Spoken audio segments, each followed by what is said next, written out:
1:38 o'clock.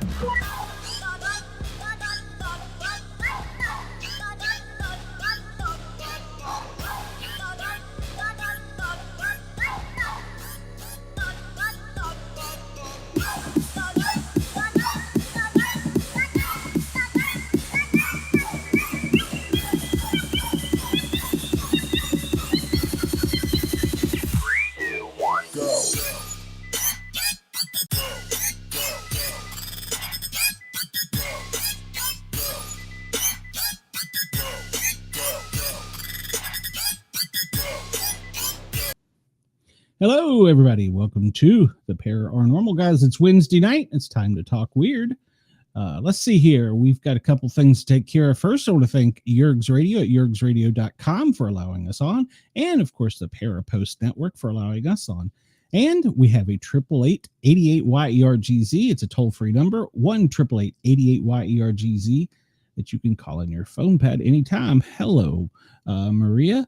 And let's see who we got in the back here. We got Miss Cheyenne and we got Miss Amanda. How are you, ladies? Good. Surviving. Yeah. Well, without further ado, let's get our guest out here because the show isn't about us. We have a great guest tonight lined up. If I can hit all the right buttons.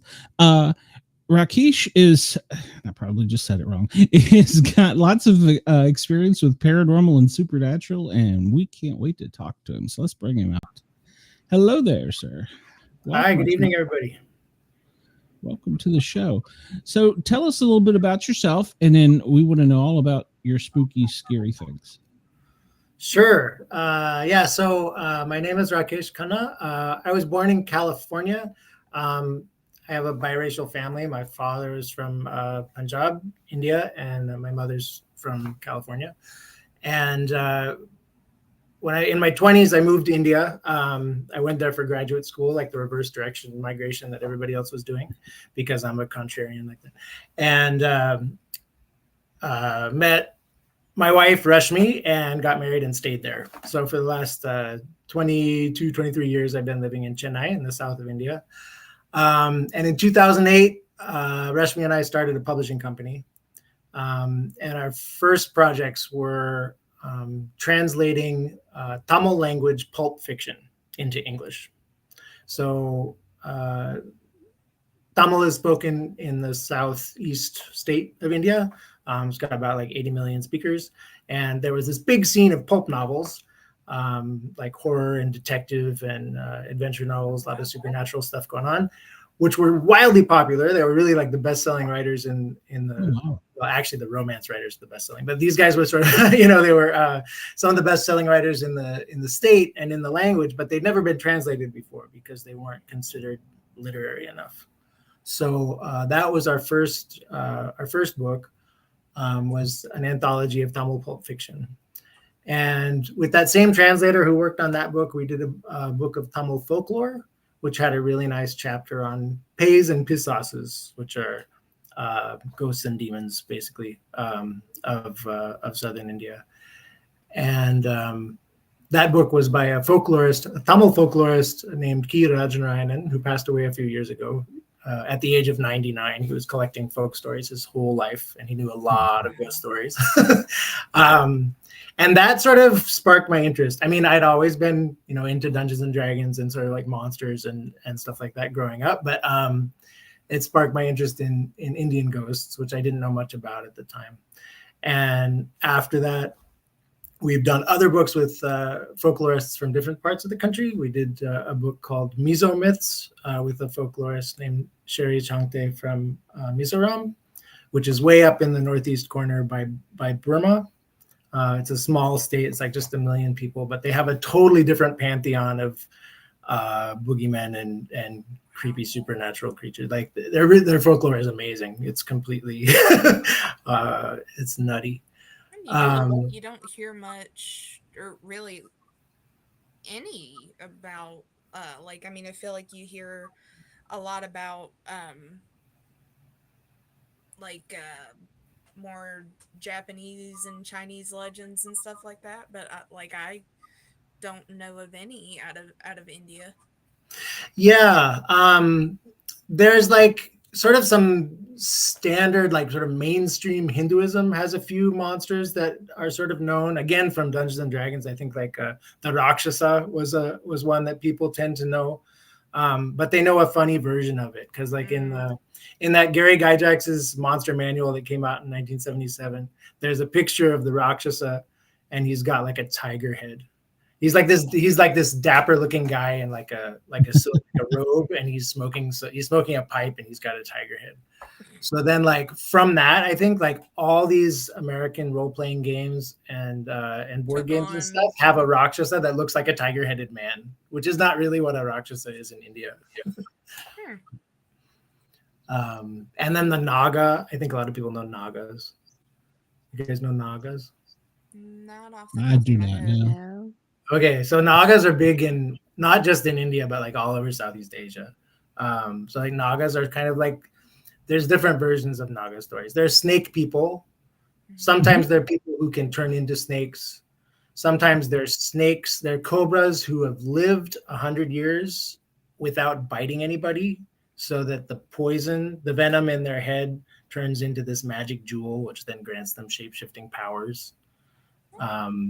There's also like Nagalok, which is like an underworld kind of netherworld place where the Nagas live.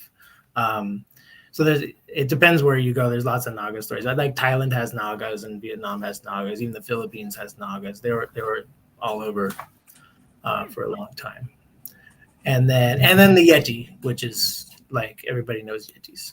So, but there's a lot of different kinds of Yetis. Yeah, but yeah, I mean that's the thing. It's like India's got, there's 22 official languages. There's 22 languages that are official at the federal level, and then like at the state level, there's more languages that are official, and there's much more languages that aren't even official anywhere. But there's thousands of languages, and each one of them has its own folklore and their own, list of ghosts and stuff. So it gets really deep. Oh, absolutely. Now, in the Yeti, we were talking about this backstage earlier. Some people, or I shouldn't say people, I guess some cultures put them actually in their ancestry and look up to them as a higher being. Like, I don't want to say a god, but they're elevated more so. Yeah, I haven't heard that one so much from. I think that must be Tibetan, which I don't know a whole lot about Tibet. Okay. There's sort of like peripheral Tibetan stuff. Like there's Bhutia language speakers who are kind of like culturally similar to Tibet in some the northern parts of India, and then in the eastern Himalayas, like in Arunachal Pradesh and places like that, which are like really linguistically diverse, like because it's really hilly, right? So like in every valley you've got a different language and stuff. Okay. They like every tribe has a different Yeti, and there are some that are sort of respected and you do rituals towards them and stuff, and there's some that are just really evil. There's a lot of like sex crazy female Yetis that abduct people. That's a common story. I've heard that. Yeah. So there's succubus Yetis. Yeah, but not like often not really that smart. Like you think of succubuses as kind of sinister and intelligent. These are kind of like this is just a Yeti that's like, nah, I'm getting the yeah, just grab the guy by his hair and pull him out to the cave and use him. Horny Yeti. See, I always this show took a twist. I always interpret it as like a Yeti or like an abominable snowman to be just like a snow Bigfoot. That's kind of like that. There's that old Christmas special, right? Yes. That's kind of like the American version of the Yeti. Was that guy from the Rudolph show? What was his name? Bumble. Bumble. That's right. Bumble. That's right. My Yeah. mom collects all sorts of like vintage Rudolph stuff. So she's got 50 million Bumbles and Yukon Cornelius. Uh-huh. Oh my gosh. These creatures, speaking just to the Bigfoot, are in every culture. We've seen them in paintings and drawings that go back to early civilization, I guess is be the right way to say. Early, how can these creatures not exist and so many people don't believe in them. That's what I don't understand. It would almost be foolish to, like us saying that there's nobody that lives on another planet. We don't know that. What's your opinion on that? Yeah, there might be something out there. I think, like, there's there's Gigantopithecus blacki. Is that that's It's supposed some to branch be of the human family tree that was around fairly recently, like, like in Asia, I think like 50,000 years ago, there's fossils. So that's not that long ago. Like, people could, even if there's not any left, like, you can imagine that that's still in the cultural memory, or there's stories about meeting those things or something like that. I'm not sure if I have the year right, and those things were big. Like, they were like 9 feet tall and stuff.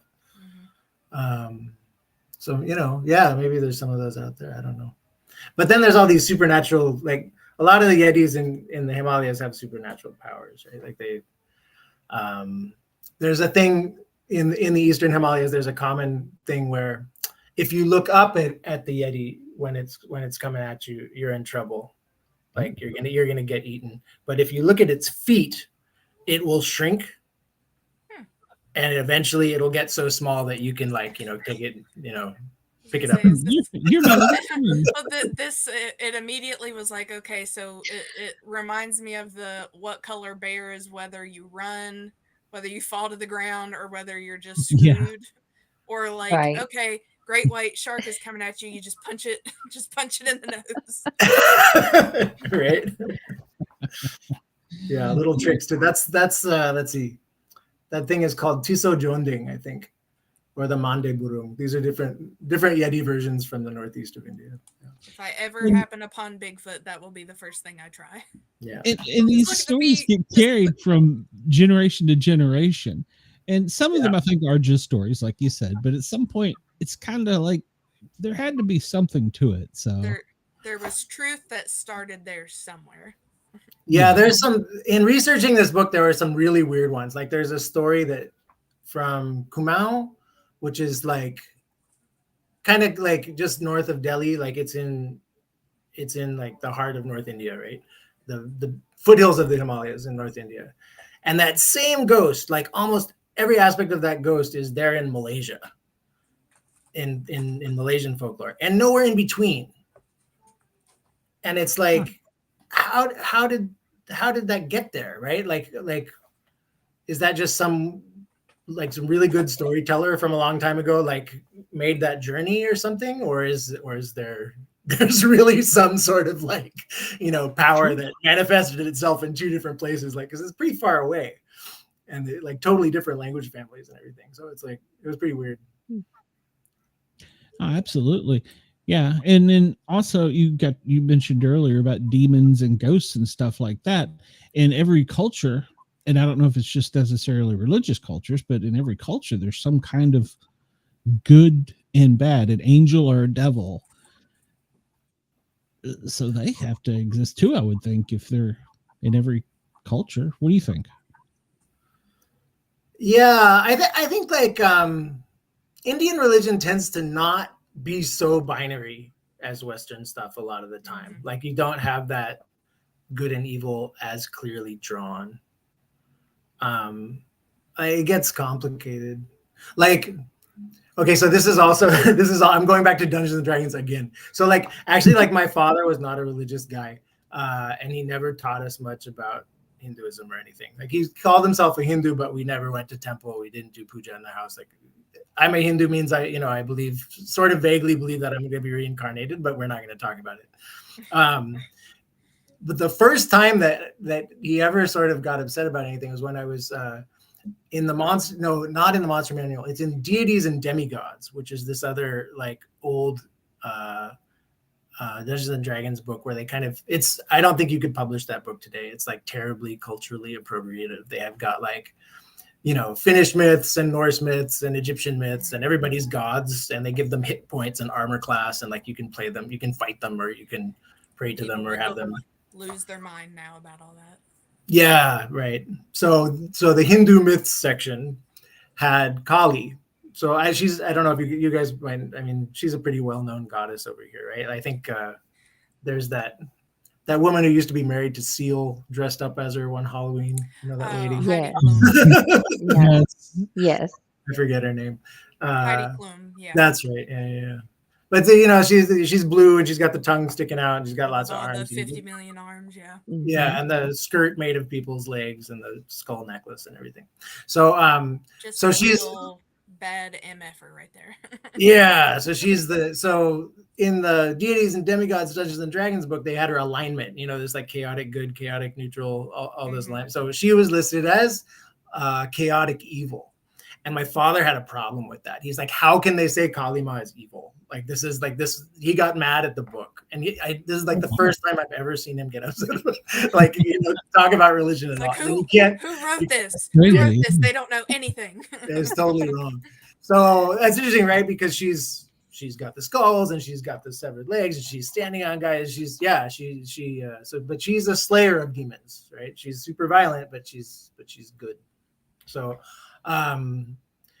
and that way, I think similarly, like there's a lot of supernatural entities in Indian folklore that are, it's you know, you can't really say, oh, maybe they worship that thing, right? They're praying to this entity, but maybe they're praying to it so that it doesn't eat them. You know, like I'm giving, you know, it's my God, but it's also my, you know, it's more praying to it out of fear. Yeah, there's a lot of entities like that. Like we have to propitiate that goddess or else she's gonna get pissed. Yeah. Have you met my wife? Yeah. I think that's a very interesting concept to be, because I don't feel like you see that a lot, of praying to it to keep it away from you. It's true. I think that's very interesting. And Marie in the audience asks, what about the difference between demons that fell from heaven before the original humans? They have much less eyes. They were taller. I'm trying to think of something in Indian mythology like that. Yeah, because, well, she's probably getting to the fact that a lot of people believe here in this continent that they bred with humans and that could possibly be what is now Bigfoot. What's the name for that? I'm drawing a blank.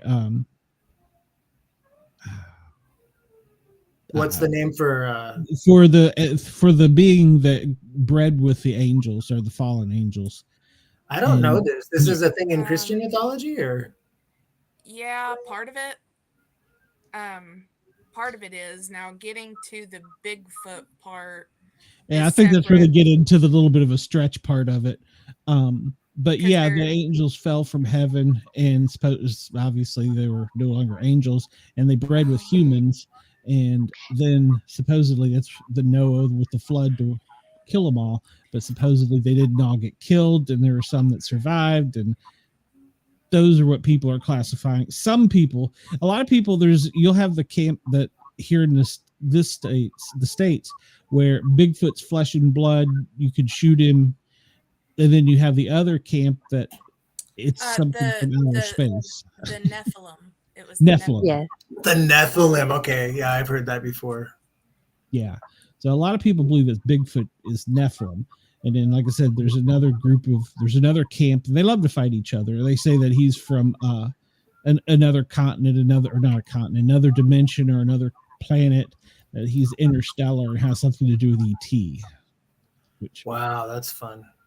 That it gets deep, and you get everybody arguing their point, but the fact of the matter is we don't know. I mean, there's like a goth band or something, right? Nephilim. I kind of remember this from. Probably. Yeah. Probably. All right. This is Lucifer and the Lilith. I'm not sure what the Lilith is. Lilith is the before Eve. Yeah. The apocryphal first woman. Yeah. Okay. All right. Yeah, I didn't know anything. Don't know anything about that. Oh, Amanda, you went crazy colored there for a second. Oh, I didn't see it.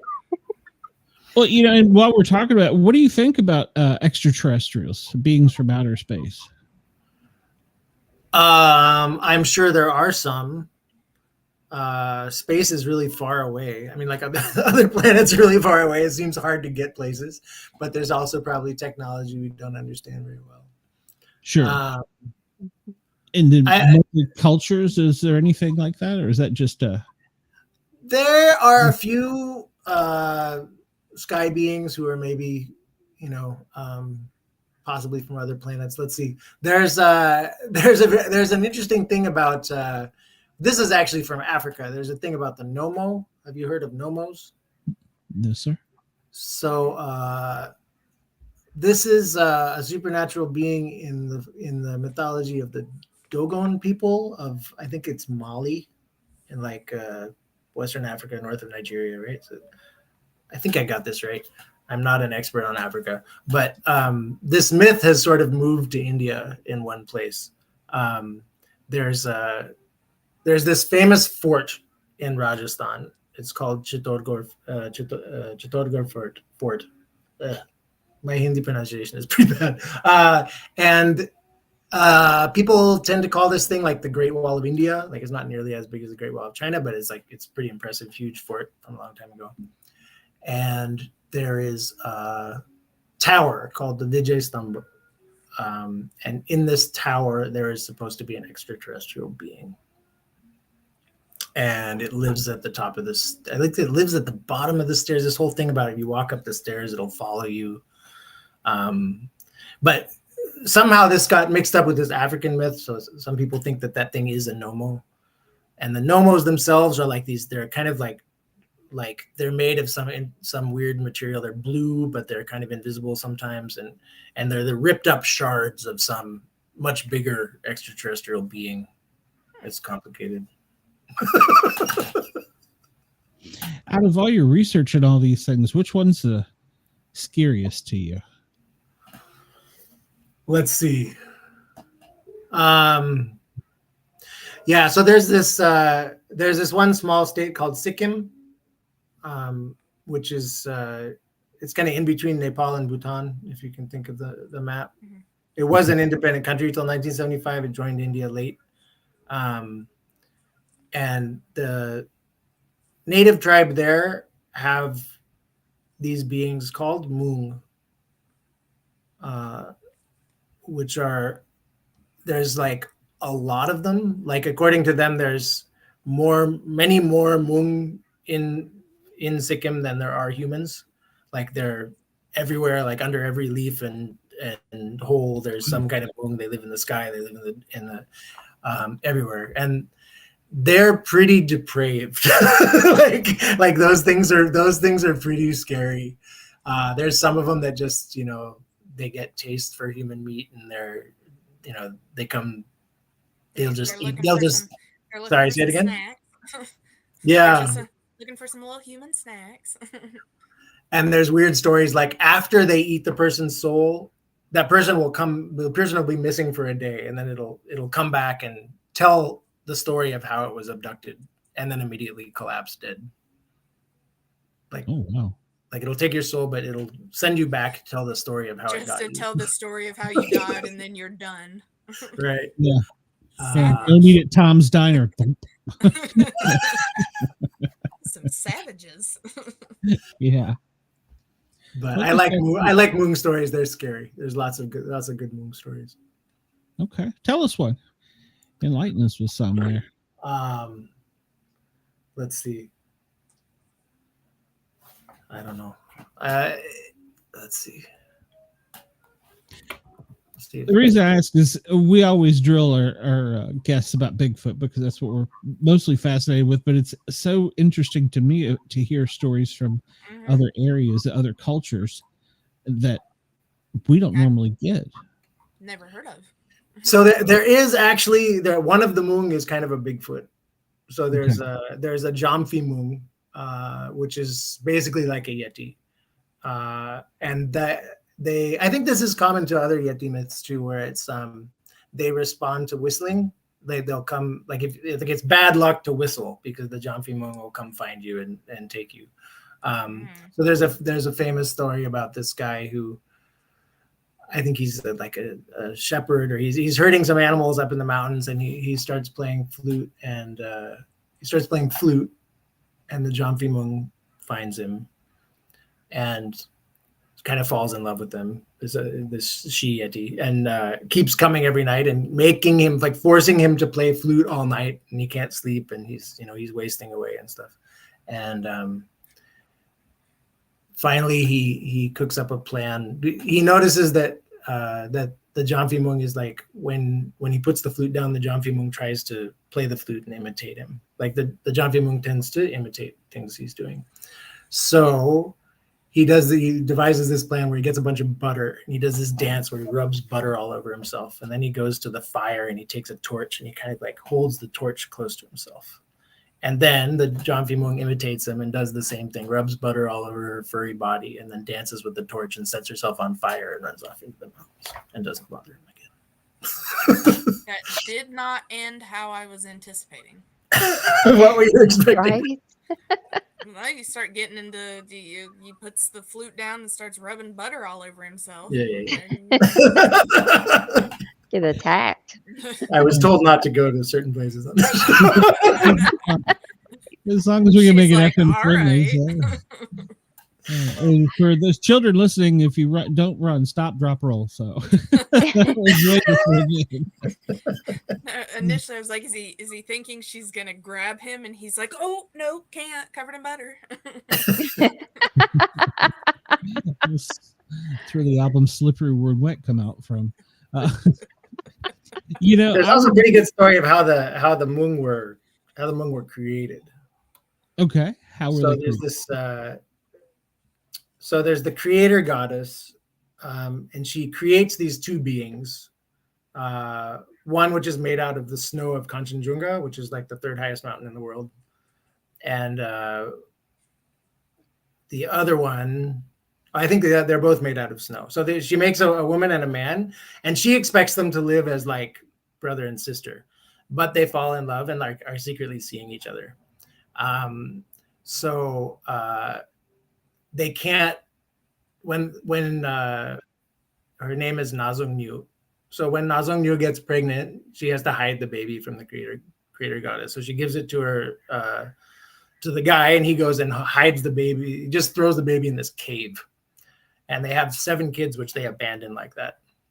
And finally, like in the eighth kid that they have, they like come clean to the creator goddess, and they say, okay, we've been living together and this is our kid. And that's the first human. But these other 7 abandoned children who are left in the cave survive somehow and become the Mung. So these are actually the elder brothers of humanity who are jealous because we are sort of like, the accepted children. They were thrown in a cave. They were thrown in a cave, and they have to live on the margins. So, and then the king of the Mung is this Lasso Mung Pano, who there's this great like story where he becomes this giant kind of like bat dragon thing and like flies down over the valley and eats everybody and has these terrible shrieks that melt people, and it's very cinematic. It's like, all right, is Smog 2.0? The Marvel Universe could use that. Yeah. I'm just wondering, like, okay, so we got to the point of it being the 8th kid. How did said creator goddess not notice anything until they came clean? Yeah, it's kind of an absent parent creator goddess. She's just like, oh, okay, oh, well, all right, well. Yeah. Yeah, there's a lot of questions about stuff like that. I've been reading a lot of Norse here lately, and there's some, I don't want to call them strange, but unique things that I had never heard of. So, but there is always a story about the first 2 people or first 2 creatures. You always find that.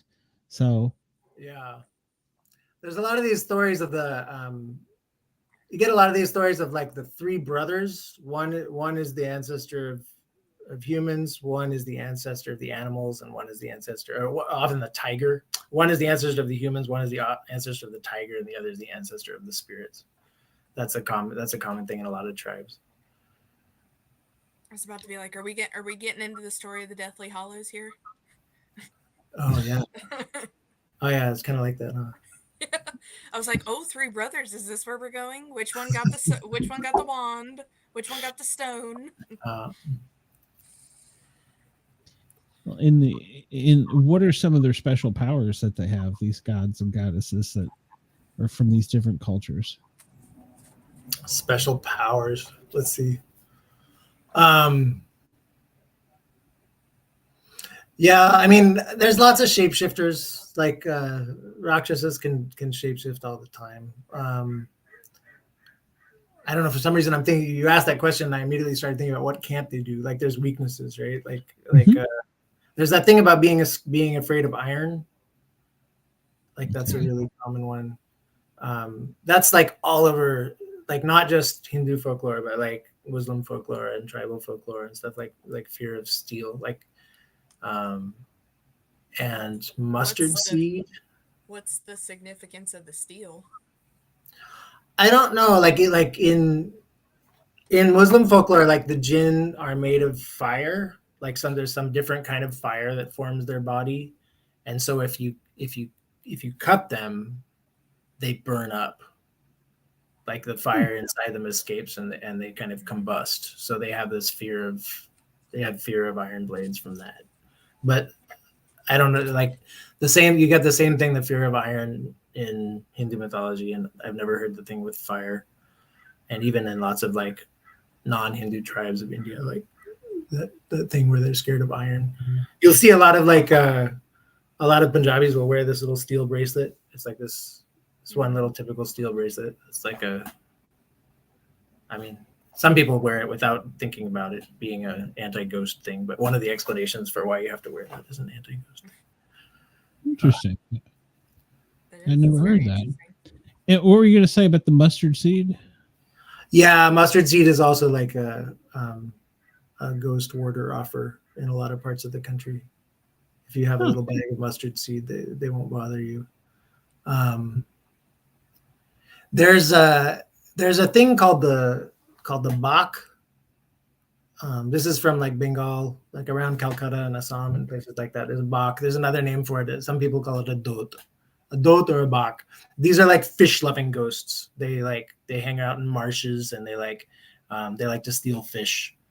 And they can grow really tall. They're like kind of Slender Man, kind of like they grow to these really like skinny, tall people, and they'll stalk behind you and steal your fish. But that's all they want, they can have it. Yeah, it's not always all they want. They kill people too. So the other thing that they do is if they abduct you, they will turn you upside down and bury your head in the mud and kill you like that. So people will find you like, upside down in the mud, suffocated to death. That's the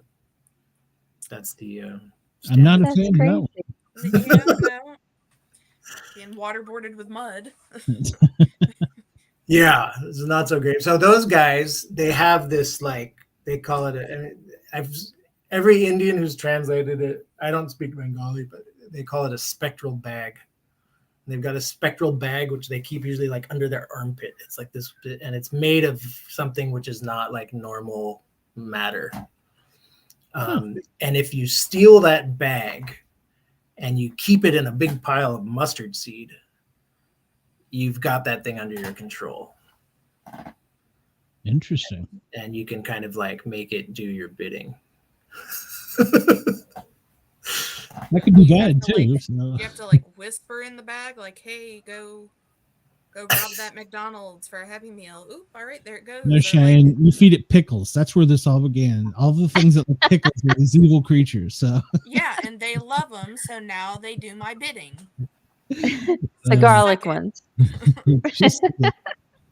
Sorry, we sidetracked there. Cheyenne has the thing for pickles. So yeah, like cucumbers or like okay. Yeah. Okay. Well, I'll ask you. Do you eat Chick-fil-A? Is there Chick-fil-A anywhere in your travels?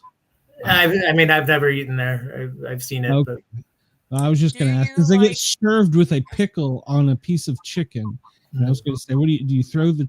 I mean, if I've got one, I'm going down the road. It goes out the window before I hit the interstate. So really, all right. Yeah, I'm not a pickle person. So have you ever had Indian pickle? Like, It's usually not cucumbers, like other pickled stuff. No, I gotta say I have I not. have, like pickled cabbage. Yeah, there's lots of different pickle. You get like bitter gourd pickle, or like they make meat pickles too. In Kerala, they do beef pickle. You have it with whiskey. It's like Oh, Oh, wow. I was gonna say Yeah. that sounds right Yeah. up. excellent. that's up my alley, that's for Yeah. sure. That was one nice thing when we traveled. I was a flight paramedic and we went around the world. Every now and then we would get different cultures, different types of food. And sometimes we would question, what am I eating? And we had handlers because we were just visiting for 24 hours. They'd be like, it's better not to ask. Okay. Do you like it? All right, then that's enough. Will the whiskey not kill like the it, bad part? Right. Well, in your research, did you have any personal encounters with any beings or entities? I haven't. You haven't? It's a little boring. Okay. I've not met anything. I like reading about them. I like hearing the stories, but I've not met anything yet. Have you tried? I haven't really. My son keeps trying. He and his cousins are constantly making like little weird patterns on the ground and lighting candles and chanting things. As far as I know, they haven't summoned anything yet. Interesting. Yeah. May not want to. Depends Yeah. on what it is. Yeah, I guess you got to be careful what you wish for. Just make sure you take up the welcome mat. Right. In any of the cultures, have you heard anything about I'm learning a lot about metaphysical properties of like crystals. I'm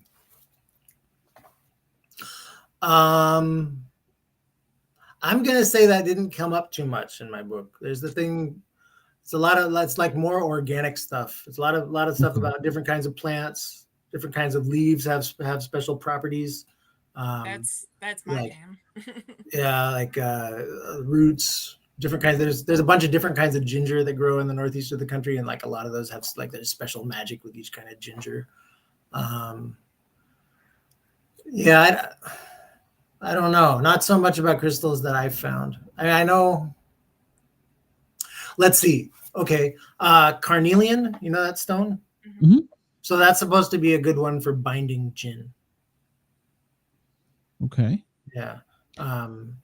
That's probably not Indian in origin. I think that's probably an Arabian myth. But like, yeah, if you want to try to bind a jinn and get it to do what you want, you try to trap it in carnelian stone. I think like there's more stuff in wisdom folklore about stones, which I don't know a lot of that stuff too well. There's this thing about the kareen. Have you ever heard of the kareen?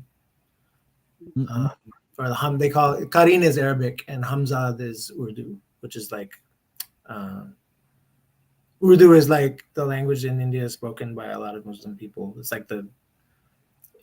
like Hindi but with a lot of like Arabic and Persian words.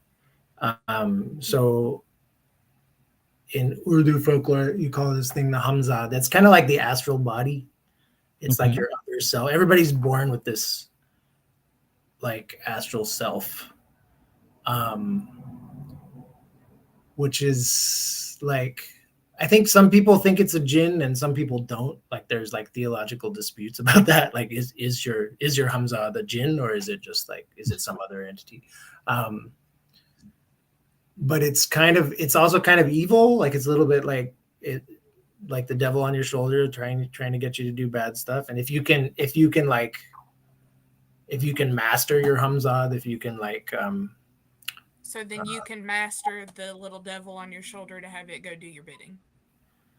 Yeah, but I think only if you have done that, then you're a prophet. Like only Muhammad and Jesus are the people who have done that. Like that's well, never mind then. But there's a bunch of crystal magic involved in trying to tame that thing. Really? Okay. Yeah. Huh. Yeah, I only ask because my wife keeps throwing these rocks at me. So Those aren't crystals, Glenn. They're just rocks.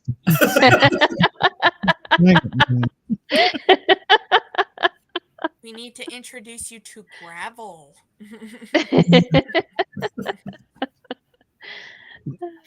As long as she doesn't do it while yesterday. As long as she doesn't do it while I'm on camera, so No, I'll have to introduce a safe word. please. Oh gosh. Rakesh, how many of these translations or how many of these books have you published in total?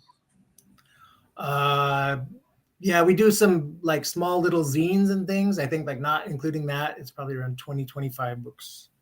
Oh wow. And That's they're not all amazing. folklore. Like 3 or 4 of them are folklore. The other ones are like translations from Pulp Fiction and even some just weird writing in English. And these aren't all by me, right? The Ghost, Monsters, and Demons book is by me. The others are by other people.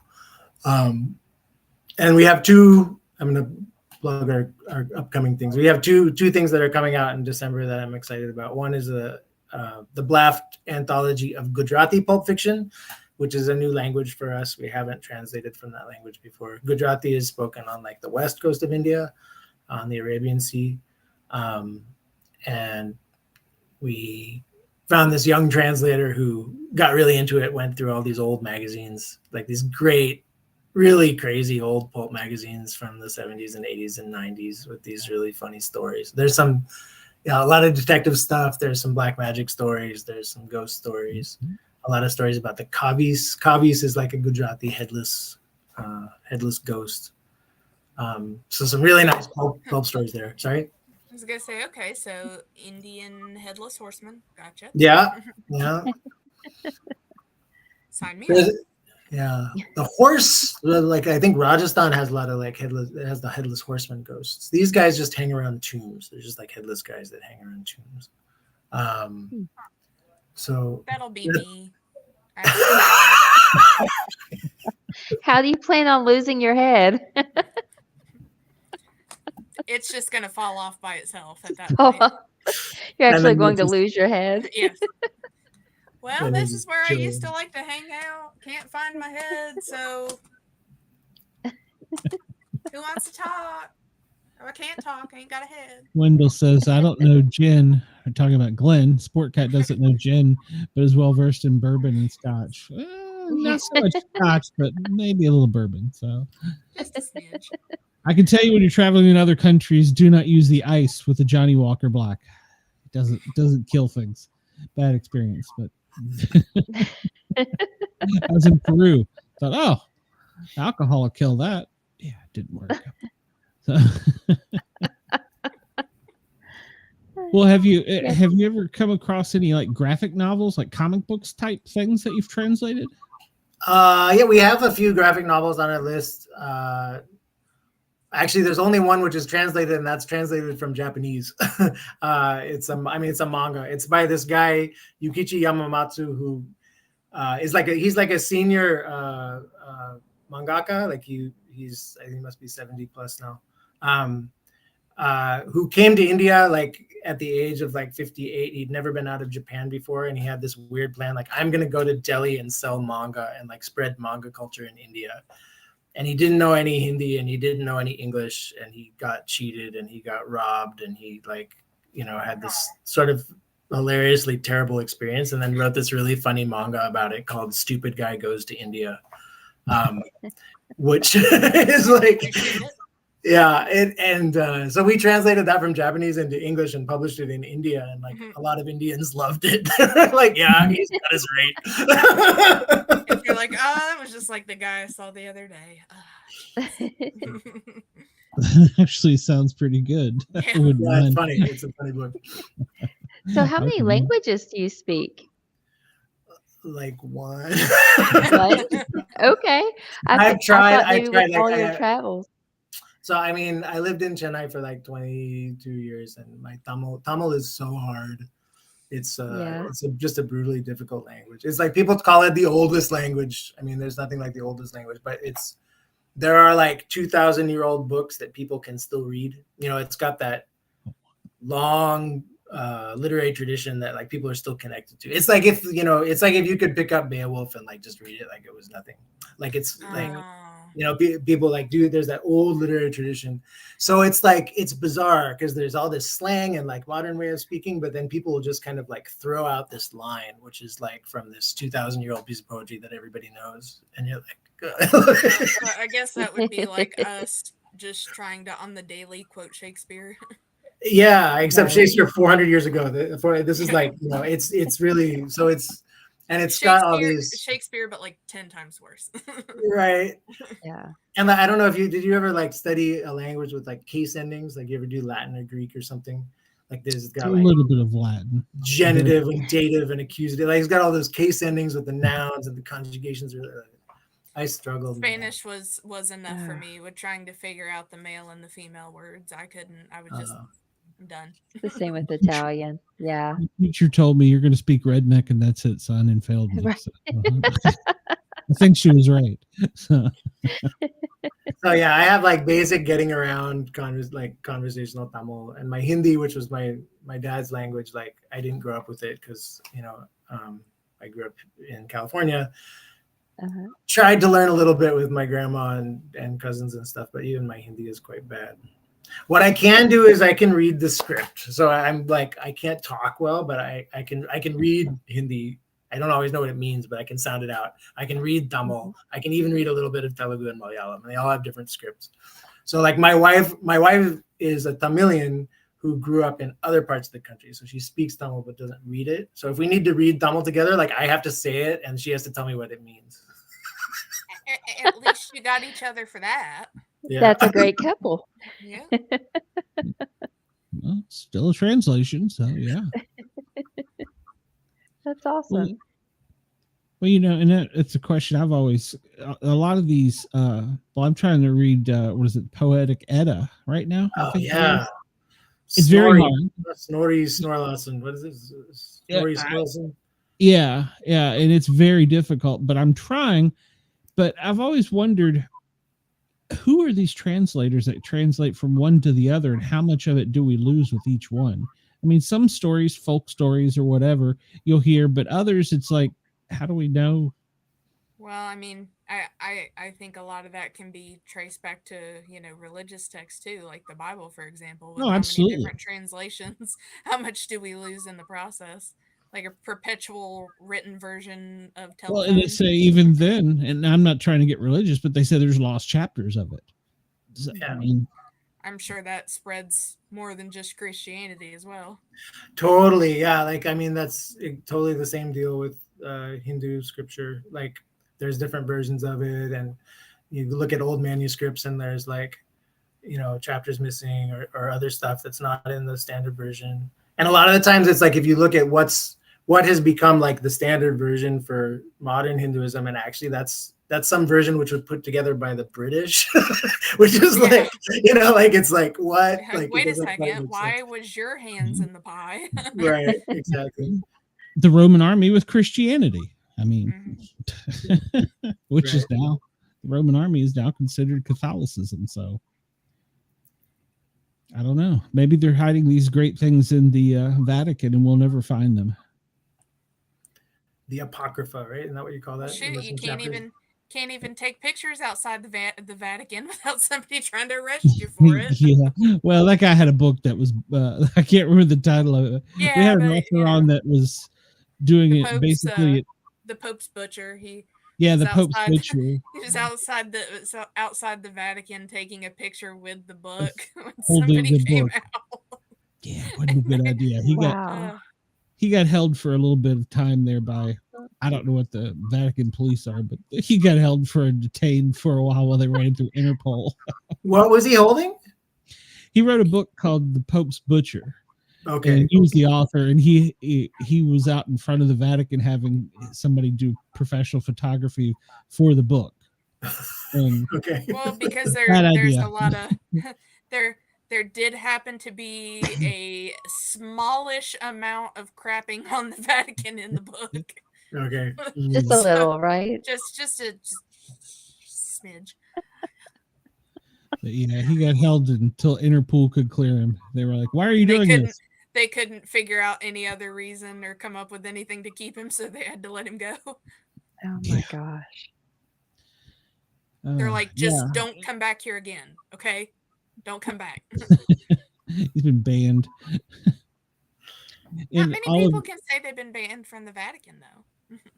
That's true. That's true. I've been kicked at a lot of places, but not that high. So, The King James was changed so you can get a divorce. I have no idea if that's true or not. So, but Oh, I've heard that before. Yeah. I think King James changed it to his liking. I think what a lot of people refer to. So there was a page I ran across on Facebook of a guy talking about like I'm pretty sure he was originally on TikTok, but it was like the top however many of like the scariest books out there, and he was talking about the original King James version, and that's when he was talking about the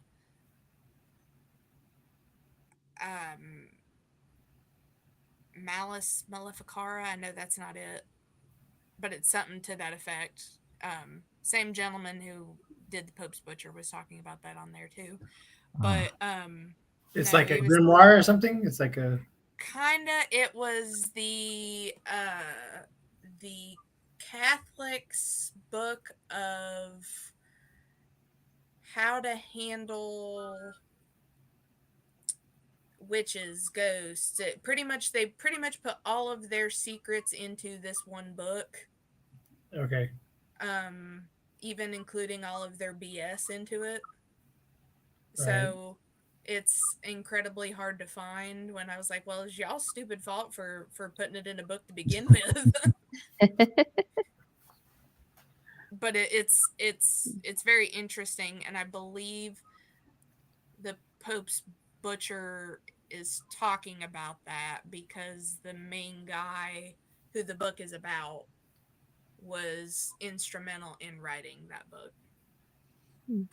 Interesting. Yeah, Gotcha. something to definitely look into. These things are popular in India, like the Lesser Key of Solomon and stuff like that. You guys know those books? Yeah, like that. That's translated into like every Indian language and still sells well. Wow. Now, you don't take like modern day books and translate? That's not your purpose. Like the New York Times bestseller list, you don't do anything like that, I assume. Yeah, not like really cutting edge, but a lot of the pulp writers that we've translated, they're still working. Some of those are pretty recent. There's one guy named Rakesh Khanna who's from a city called Coimbatore in the south of India. He's about, I think he's got to be like 77, 78 years old. And he has been publishing 3 novels a month for the last 52 years. Good Lord. Right. A lot of work. Yeah. So, I mean, and yeah, he's incredibly prolific and he just keeps coming out with them and he's not stopping.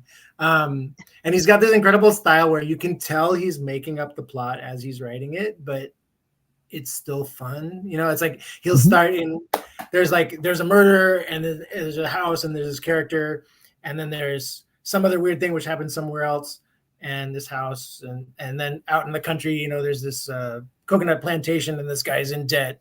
And then he's figuring out how he can make these 3 stories come together in some kind of climax. And you can kind of like tell him, you know, tell how he's trying to work out the solution.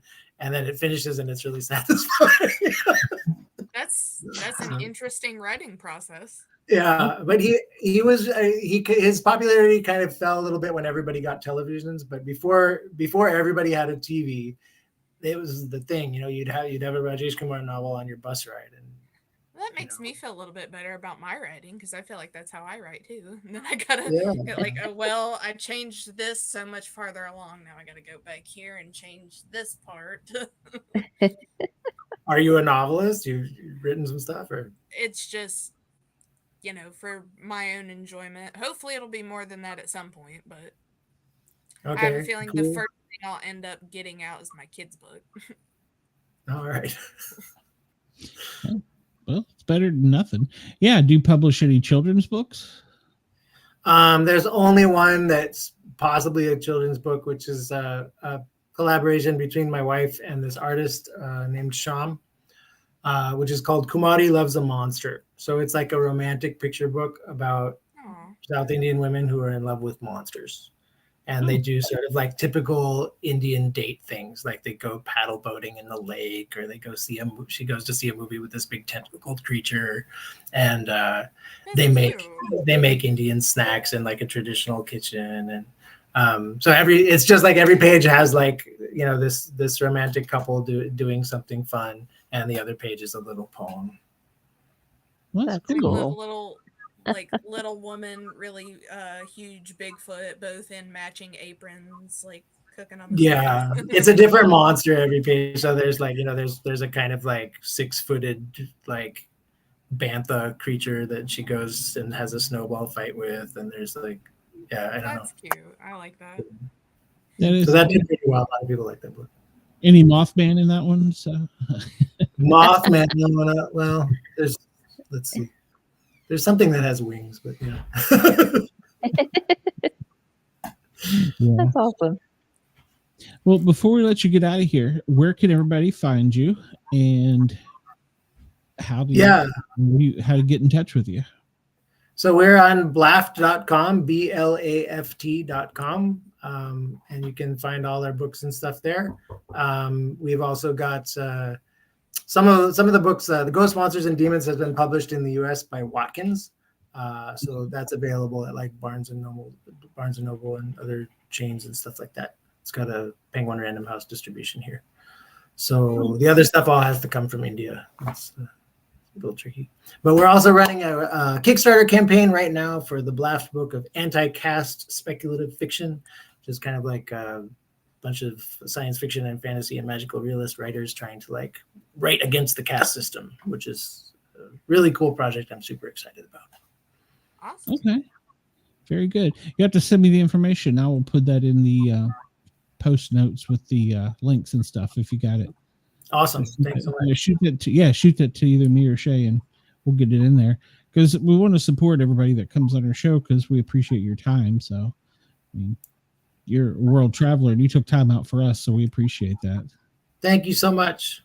Thanks for having me on. Thank you for being here. Thank you. Thanks for coming on, and make sure to tell your wife when you're translating that you appreciate it, because she'll throw rocks at you. So I got you. All right. All right, brother. Thank you for coming on. I appreciate it. We will see you soon. Take care. All right. Bye-bye. I love it. Oh, wait a minute. Let me change this picture. This is kind of weird. I gotta fix this. There we go. That's better. That was great.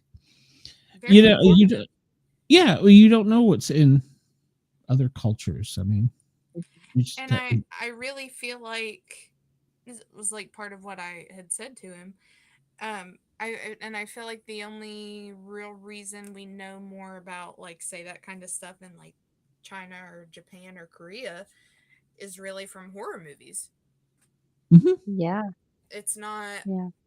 It's not widely. It's not widely talked about, and I had just not too long ago found a map that somebody had done of all the different cryptids and whatnot that are in Ireland. And I hadn't seen that. I was like, I didn't know about any of this. No. Right. We're learning about all of them in different cultures. All right, let me hit a button real quick, and then our next guest will be right here. I gotta find the button to push, though. Who's got the button? Let's get ready to rumble! I'm Miranda Maverick, and when I'm in fight camp, I never listen to the Sportcat podcast. And we're back. Welcome. All right, let me push a button here. Our next guest, Joel, is here. And welcome, Joel. How are you, sir? I'm doing very well. How are you all doing? We're doing great. Hey. Welcome to the show. You have some interesting books. Tell us about. Oh, you got comic books behind you too. Wait a minute, I'm even more interested. I was like, wait. He's got Creature of the Black Lagoon. Yes, please. Yeah, it's actually one of the old billets from when the movie premiered. I got it at Pike Place Market in Seattle. Probably 20 years ago, I found it, and I hadn't even seen the movie at the time. And now, yeah, well, actually, it wasn't. It was only like $20, and now I watch the movie religiously every year. So I love it. You know, and it's funny. I can't stand black and white, but I could watch that all day. I Yeah. love it. Oh. Yeah. Pretty cool movie. It is. So yeah, so tell us about some of your stuff, because well, you've got some good ones coming out too, or a good one coming out too. Yeah. So where do I begin? So I write horror. So Creature of the Black Lagoon is totally on brand. My latest release is in a short anthology, kind of an afternoon read of pulp fiction, horror, and dark fantasy stories called It Came from the Trees and Other Violent Aberrations. You can find it on Amazon. And it's 5 stories, and it's kind of creature feature horror. There's a sci-fi in there. There's a couple of Lovecraftian horror, and there's a dark fantasy, almost like a Robert E. Howard style story in there as well. So it's a what I call the potpourri effect of Take my money. Yeah, these are Right. these are fun stories. They're accessible. I kind of like to think of it as this is the stuff you would have discovered on a spin rack 30 or 40 years ago, and you'd never heard of the author. But it's got cool art in it, and the stories kind of capture you and lead you all the way through. Stuff you don't have to think too much about is kind of what I like to write. So that's the latest that's out at this point. Lord, then I need to hook Nice. you and Travis up. There'll be two bees in the pod. Oh, that sounds fantastic. My fiance is a comic book artist, and he absolutely loves horror, fantasy, anything like that. Well, sounds like my kind of guy. As soon as you're talking 30, 40 years ago in a spin rack, and I'm like, am I hearing him from out in the other room?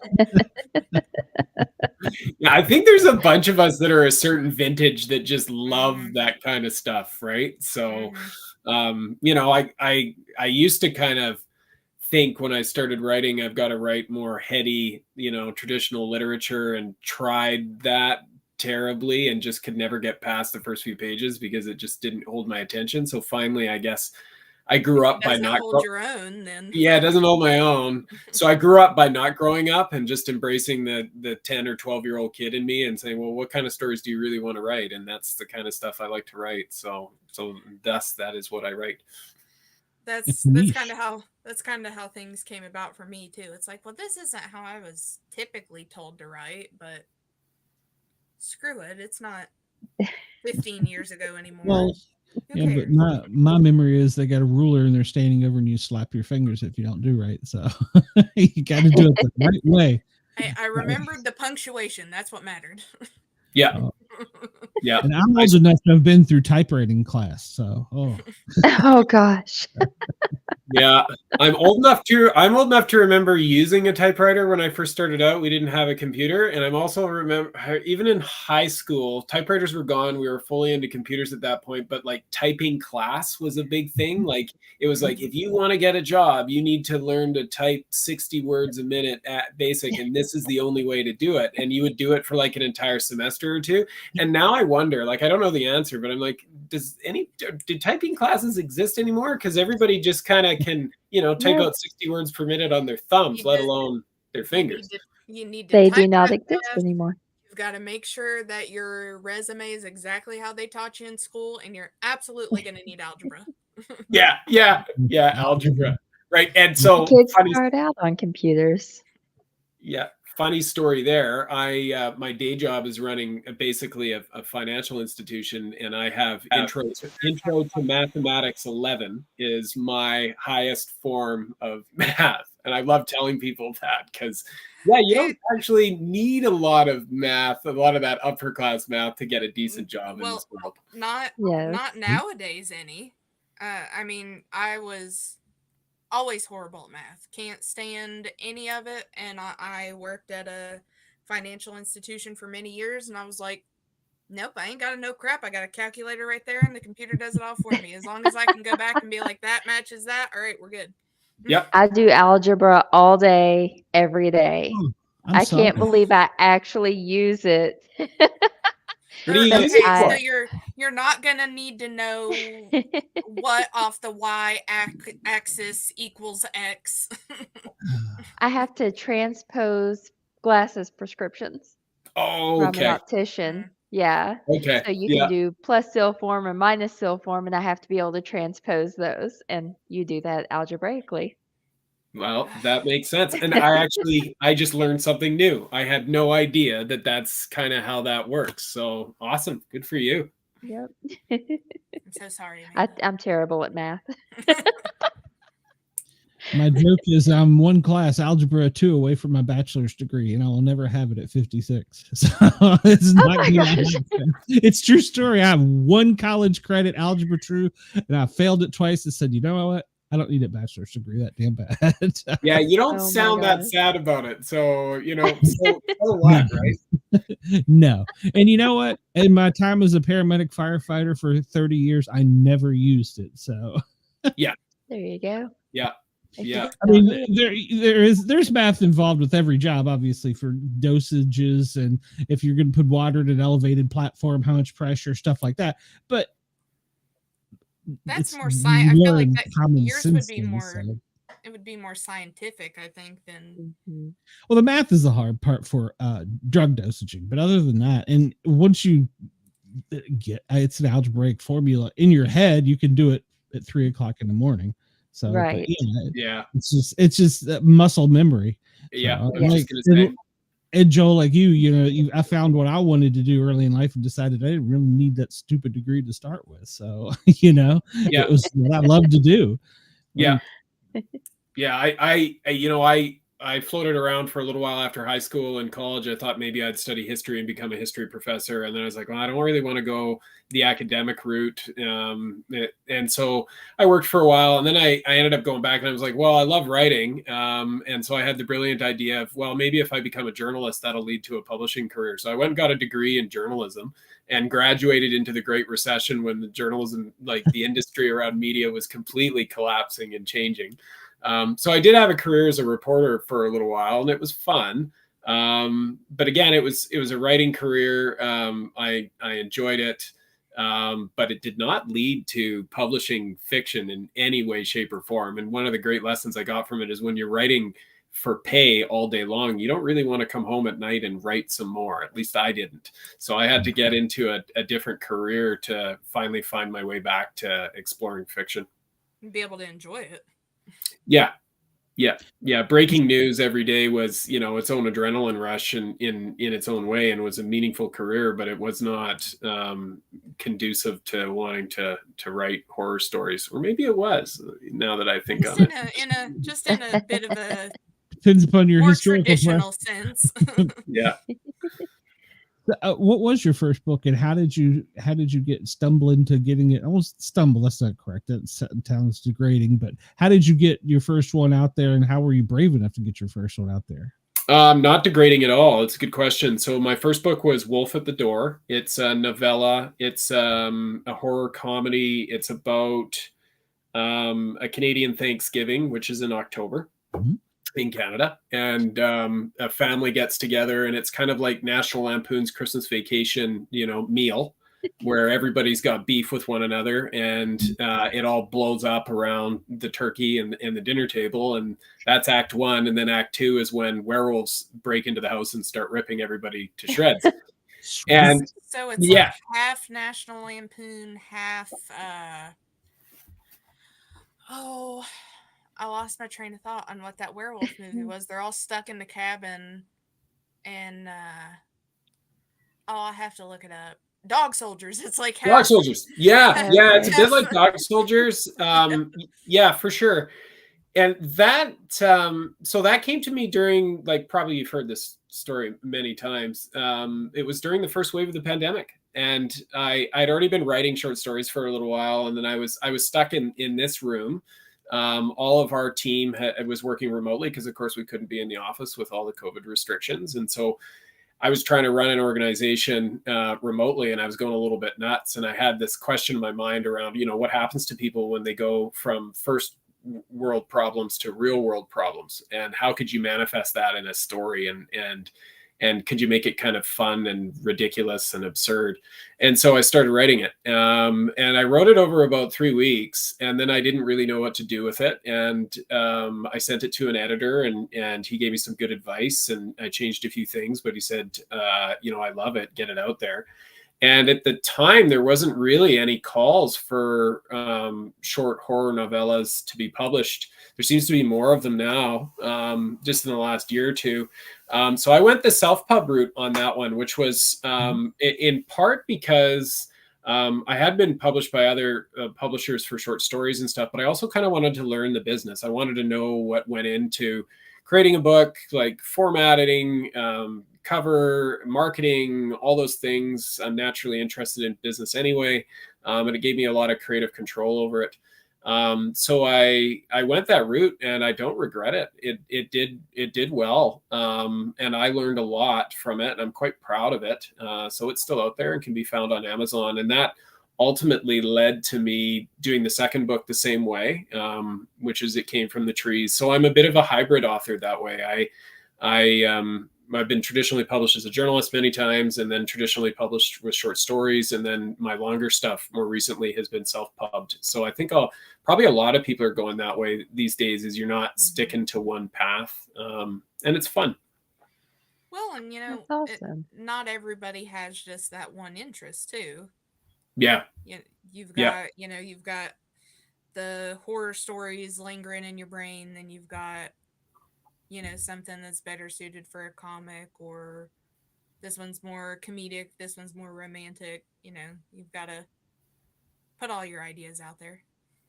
Yeah, I think so. I think at the end of the day, for me, it would be lovely if one of my books sold 1 million copies and I could just do this full time. I think any creator would say that.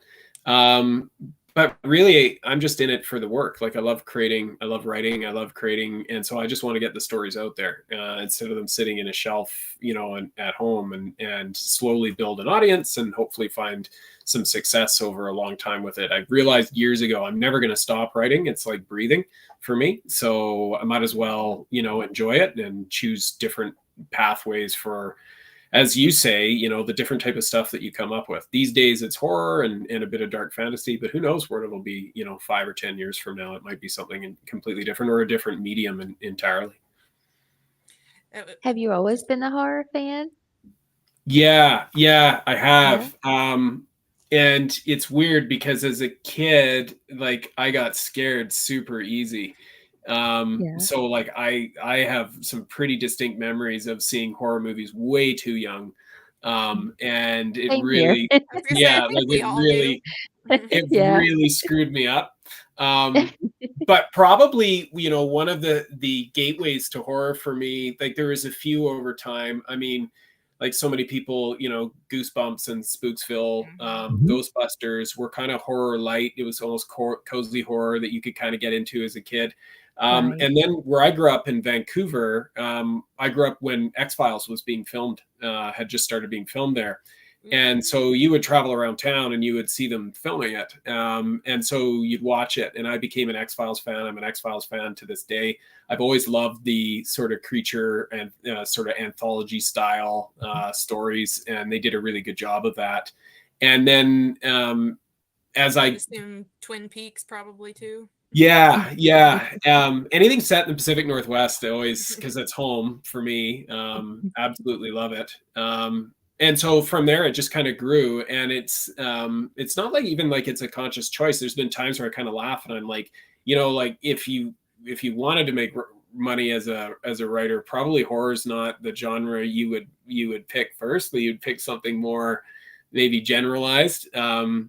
But it picked me, or I picked it. I don't know what happened. So it's a lifelong passion. The other one next to that for me is fantasy. I'm a big fan of high fantasy, Dungeons and Dragons, that kind of thing too. And I think I find a lot of people who are into horror are also fantasy fans, and occasionally I like to blend the two. Well, yes, and sci-fi. You were saying earlier, a lot more in the last couple years.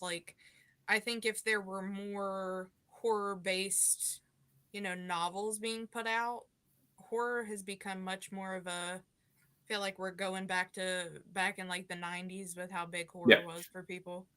Yeah, I think it seems to be a resurgence both in film and in written form too in horror right now. It's really nice to see. I mean, it's like anything, it kind of goes in waves, but I remember somebody saying years ago, at least maybe it's true of only of horror movies, I'm not sure, but like horror never really goes out of style. Like fantasy and sci-fi seem to kind of go through bigger waves where you will see them for a while and then they'll disappear.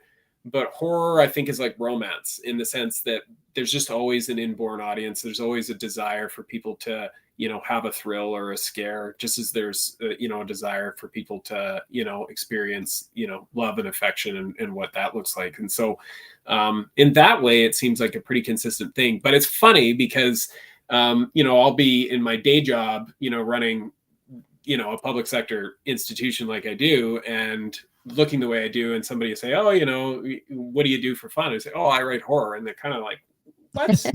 No, I play golf. Yeah. I should be like, "Oh, I go to the tennis club, Thursday nights, and whatever else, and wear a sweater tied around my neck and that kind of thing." But no, that's as you can see, that's not actually me. The real me is this guy on the wall behind me, who somehow accidentally found himself with a day job running a public sector institution. I should have actually just stuck to my guns in my 20s and I'd be way ahead writing fiction. That's what I should have done.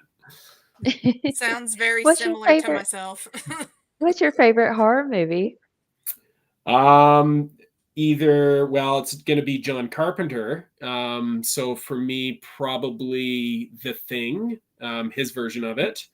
I'm a huge fan of The Fog, and his version, not the one that came out around 2000.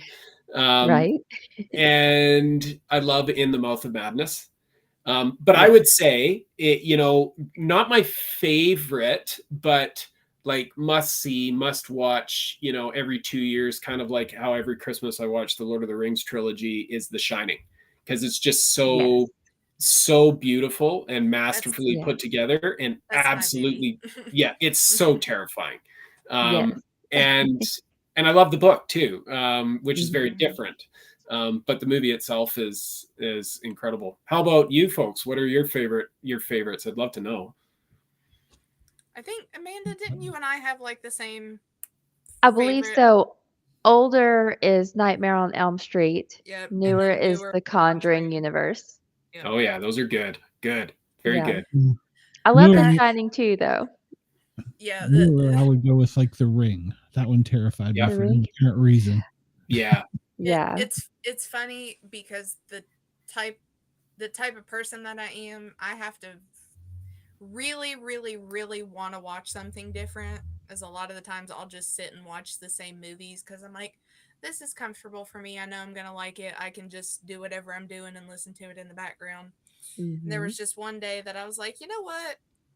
Screw what Travis says. I'm going to watch The Shining because I want to watch it. Because typically he's pretty good if he likes something, I know I'm not going to like it. So then he can probably suggest me something to watch that I will like. But he's like, no, don't waste your time watching it. You're going to think it's boring. And one day I was just playing movies and I played it and I was like, this is like the best thing I've ever seen. Yeah. Yeah. And it's like, it's weirdly like my comfort movie. Yeah. No, I get it actually. Yeah. It has that quality to it. It would be a horror movie. You know how like when you watch Blade Runner, you turn up the volume and turn down the lights because you really want to hear the music. Like it's not just what it looks like, it's how it sounds and how it makes you feel. The Shining is like that for me. Like The Shining, just be like, I don't get how you watch that over and over again. It's so boring. And I was like, no, but it's just the ambiance is good. It is. Yeah, every scene is just masterfully created from an audio visual perspective. It's quite a movie. My opinion. Rest in peace, Shelley Duvall. Yes. Yeah. She did, and in my opinion, I know people have criticized her over the years for her role. I always thought she was excellent in that role. Like just totally embodied the terror of the situation and really genuine too. So definitely. Even Yeah. the opening scene, I remember when I was younger, I walked into the room and it was just the opening scene of the trees and the car driving down the road. And I said, "Oh, The Shining's on." And my mom was like, "How do you know it's The Shining just from this?" Yeah. I was Well, like, "You can just tell by the way it music, looks." the way it looks, the Yeah. music, the opening font. Yeah. They don't make movies like that anymore, really. I mean, No. And they shouldn't, No. because you watch in a couple of years, somebody's going to try to do a remake of it. Oh, Again. They did. Again. Yeah. yeah, they remake everything to death. You know, but we pay to go see it. Look at how many times I went to see Uncle Ben die. Yeah. Come on. So Yeah. Yeah. That's same why movie, but it when went 3 someone times. asks what my favorite horror movie is, I say older and Mhm. newer, because it's almost like it's 2 totally different genres. Like, Yeah. horror movies just aren't what they used to be. Like, we watch Svengoolie every Saturday night just to get that old horror movie in for the Yeah. week Yeah. because I And love there's- Vincent Price. Yeah. The Conjuring universe, though, has so much going on, though. Mhm. Because then I it's like, love all it. right, well, I've watched the first one. Now I got to go watch The Nun. Yeah. And, Right. Yeah. Yeah. So Joel, one of our viewers wants to know if you believe in, or what do you think about Bigfoot? Well, let me tell you, coming from British Columbia, the land of Sasquatch, which is typically what it's called or referred to in this province. So I actually, I'll preface this by saying, so I live in northern British Columbia. So I live in a city called Prince George, and northern British Columbia is about the size of France, and it only has about 300,000 people in it, and a lot of mountain ranges and a lot of places to get lost, and it's home of very large ungulates and carnivores. And I'm a fly fisherman in my spare time and a hiker, so I spent a lot of time out in the wilderness, and I've seen some weird things here and there that I can't really explain. But I've never seen Bigfoot. I've never seen signs of Bigfoot.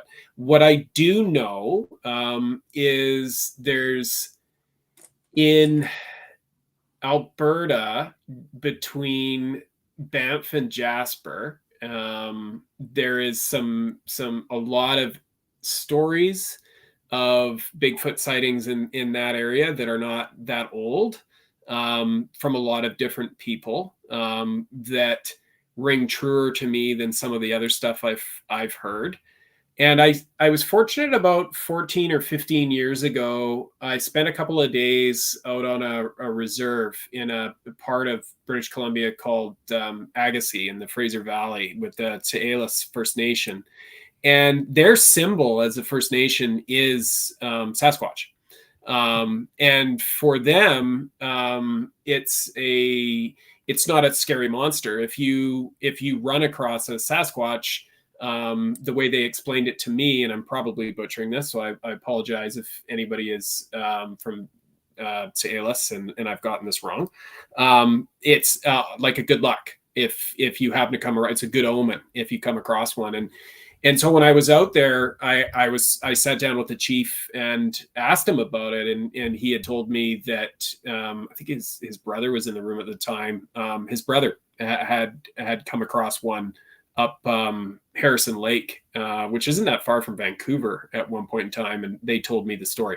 So I've never seen one. There's a long history of the stories. I mean, there's a part of me that's like, I don't think it's real, and then there's a part of me that's like, well, why wouldn't there have been, a North American ape at some point in time? Like that adds up. And I do know, there's a lot of land, at least in British Columbia, that is, not many people have spent time in. So the question is, so what do I think? I've relayed some stories. I don't know. Maybe it's out there. I'm one of those people, I guess, because I am a horror author, that loves to live in the unknown and the mystery and just kind of, not have an answer.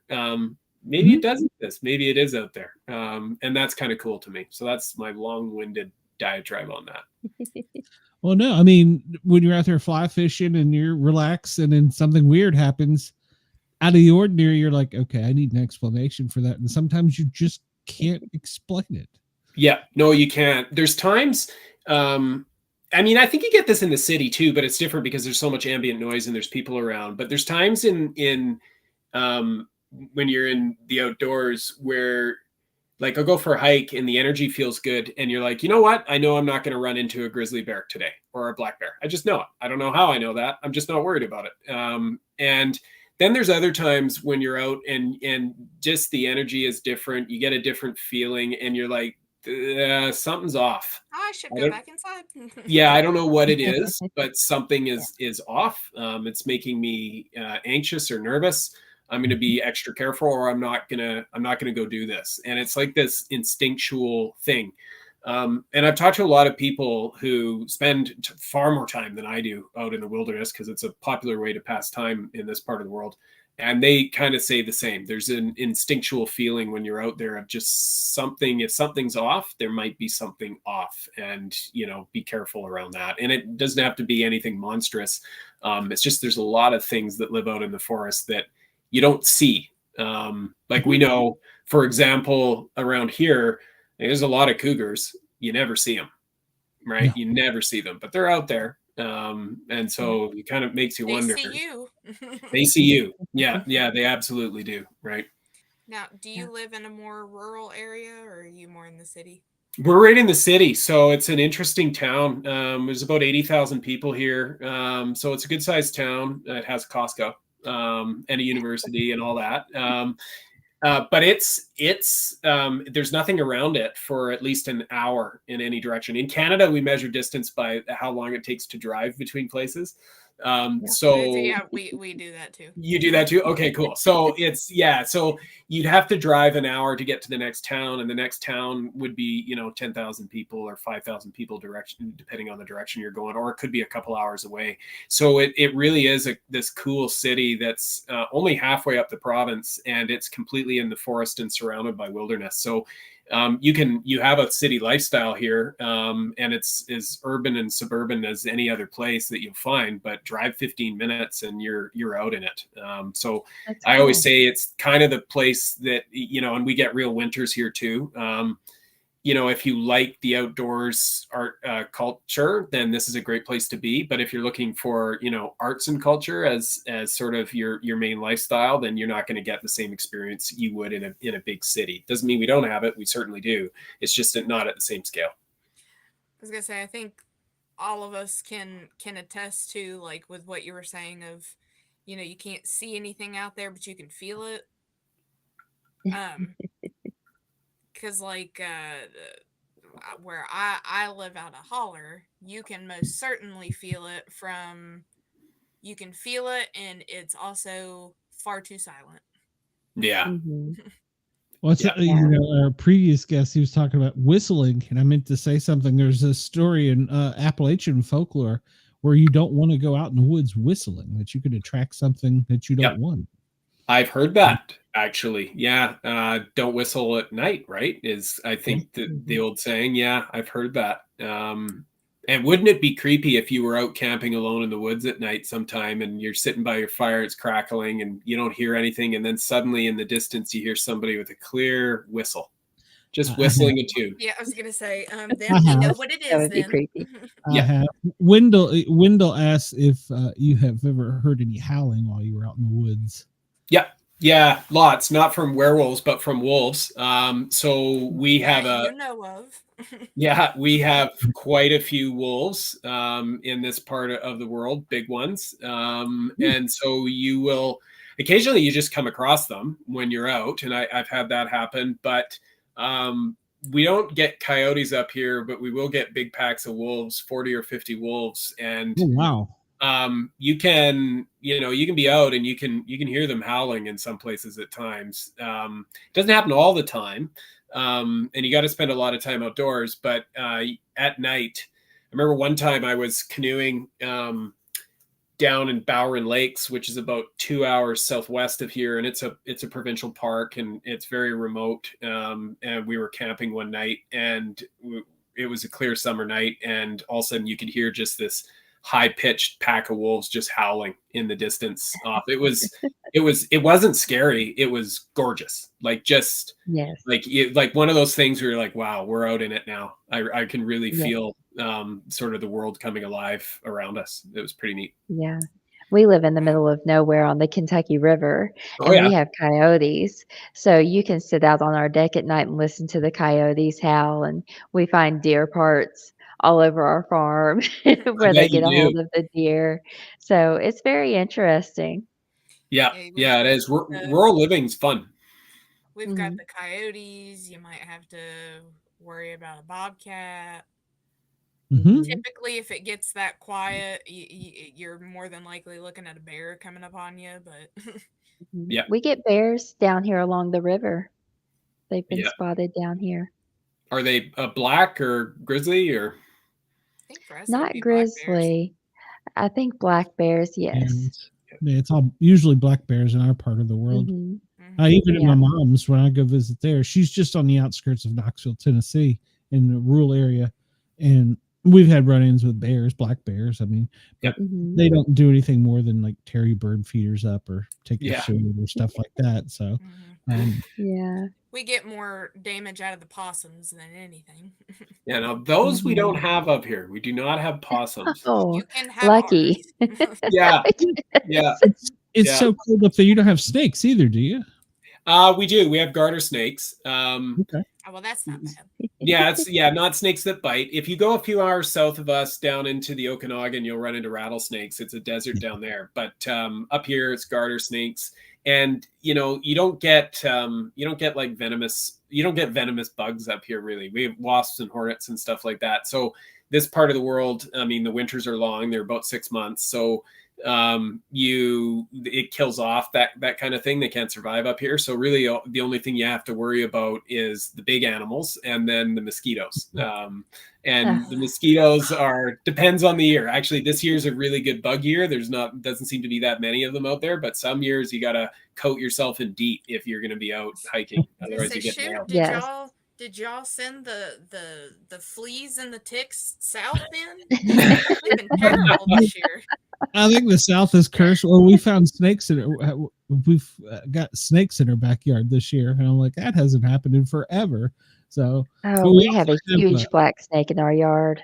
Oh. Well, Mom said we do, but here I've never had but we do have here in our neighborhood. I don't know how we got off on this conversation, but we have a family of hawks. Oh. And it's been fascinating watching the parent hawks teach the baby hawk. Yes. And that sucker landed in the backyard yesterday, and thing's huge. I mean, it was the male, I guess, but it's huge. Yeah. I was just impressed with how big it was. I mean, you see it from the air and you think that's pretty big, but when it's standing there and it would be over my knee level, and I'm almost 6 foot. So yeah, they're big. We see them here on the daily, but never that big. Yeah. I mean, this is Hawk's Nest, so. Yeah, that would make sense. I don't know. This is we live by a lake, so it's kind of neat seeing it. This is the first year we've ever had one, so it's kind of cool. During my funny story with that is during this eclipse, while everybody was out watching, for the eclipse, I was watching. The baby hawk was still learning to fly. And he flew down on a lower limb. And when the eclipse happened, he was confused. He didn't know how to get back to the nest, which was literally like up and over 3 trees. And I would assume, I'm just guessing here, Mama Hawk came down. This is how, this is giving me a whole new thought on animals, and put her wing around it. Like a mom would. And I was like, a bird did that. And that just amazed me. And then the other one was flying from that limb directly back to the nest, and it took and followed it. But seeing it give basically a virtual hug, because it was, I don't know what you call it, screeching. It was making an unusual noise for a hawk, but it was a baby hawk, so I don't know what they sound like. But it was fascinating just to watch. Everybody else is looking at the eclipse, and I was watching that. So yeah. That is pretty neat. We were out fishing at a lake last summer, a few hours south of here, and there was this bald eagle that was circling because it could see that we were pulling up trout, and he's like, we got one. Mhm. We got one and we shook it, and he came down, and we kind of, or she came down, we don't know, and we tossed it and grabbed it like 5 feet off the back of Oh. our little tin Oh, boat. cool. And yeah, it was That's pretty so neat. cool. Yeah, and I mean they're gargantuan too, like just huge. And Yes. we've got That's them awesome. everywhere here, all over the Oh, place. wow. That's awesome. I'd lose my crap. We have to, pulling over. Just all right. yeah, we have to go see them encaged in something here, Yeah, you know, where they have them. it's Hey, funny. If Years you want to see vultures, we got plenty of vultures. Yeah. Yeah, years ago when my eldest daughter was just a baby, she was 10 months old, and we went on holiday to a place called Haida Gwaii, which is an archipelago of islands off the northwest coast of British Columbia, just south of Alaska. And it's a rainforest, and it's full of bald eagles and all kinds of neat animals. It's called the Galapagos of North America because it's got all these unique animals on it. One day I was out in the yard right on the water, and I was letting my daughter kind of wander around in the grass, and I was sitting 20 feet away watching her.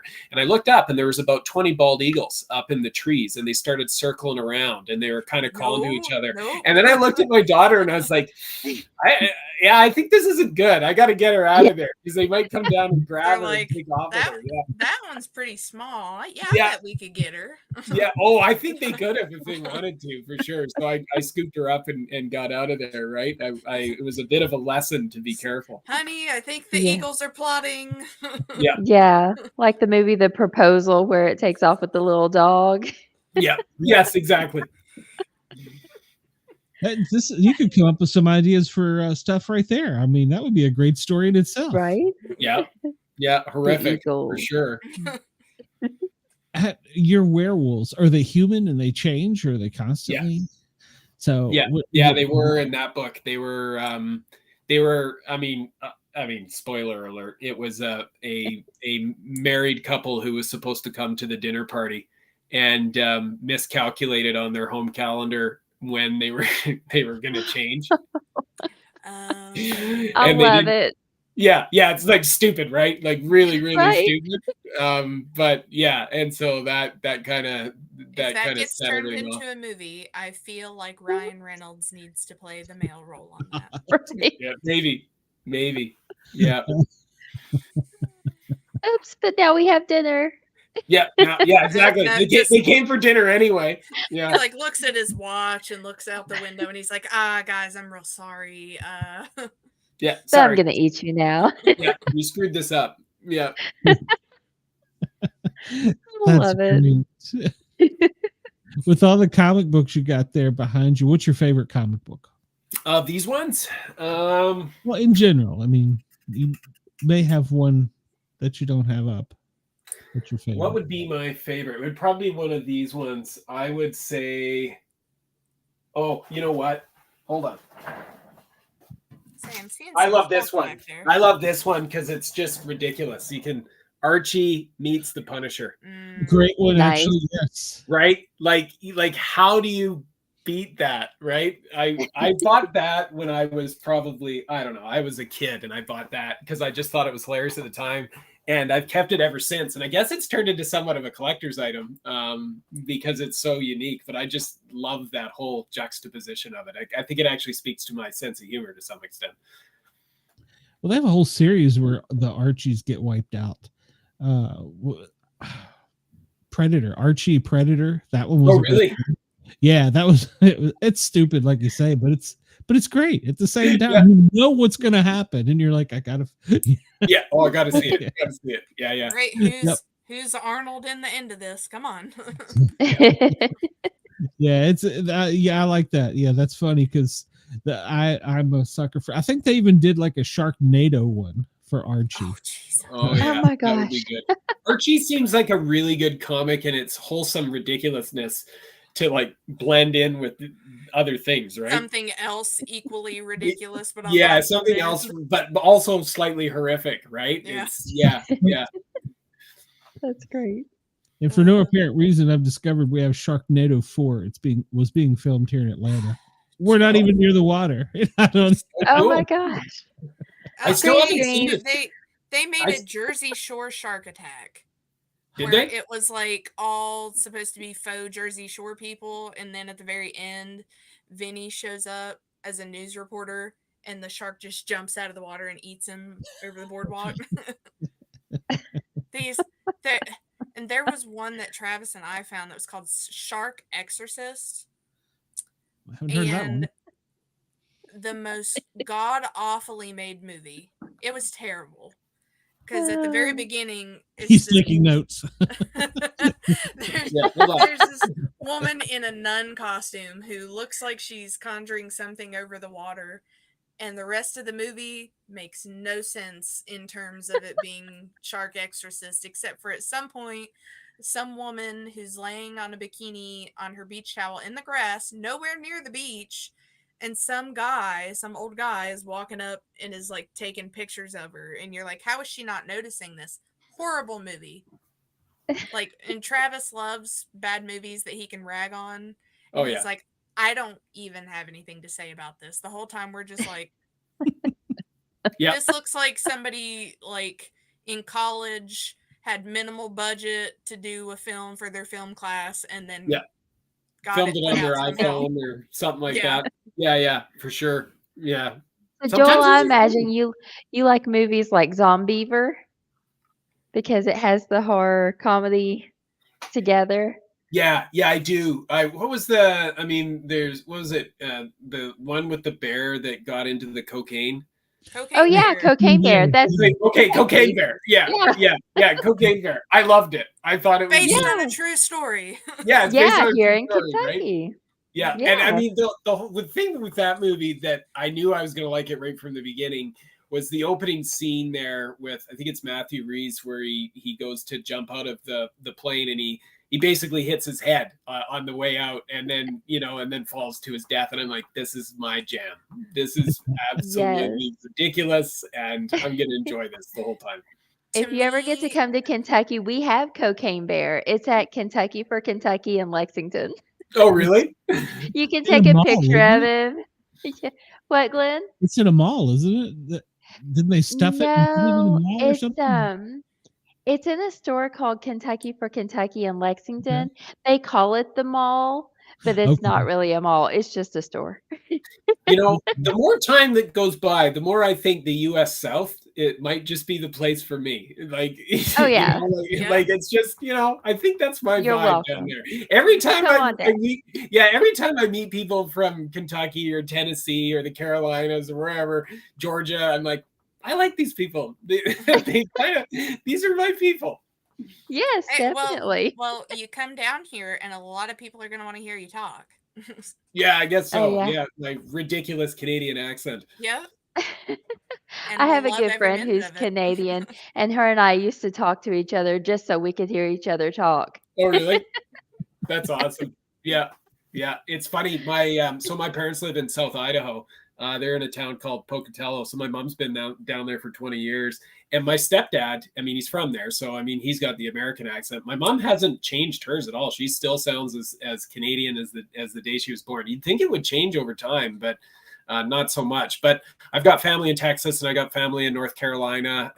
And they all have the accent, the American accent. I love it. And I love the different accents around the States. The Canadian accent, with the exception of Quebec and Newfoundland, which are very different, is kind of the same all the way across. It's very Midwest. Like you can just fit right in with like Midwest. You can. Yeah.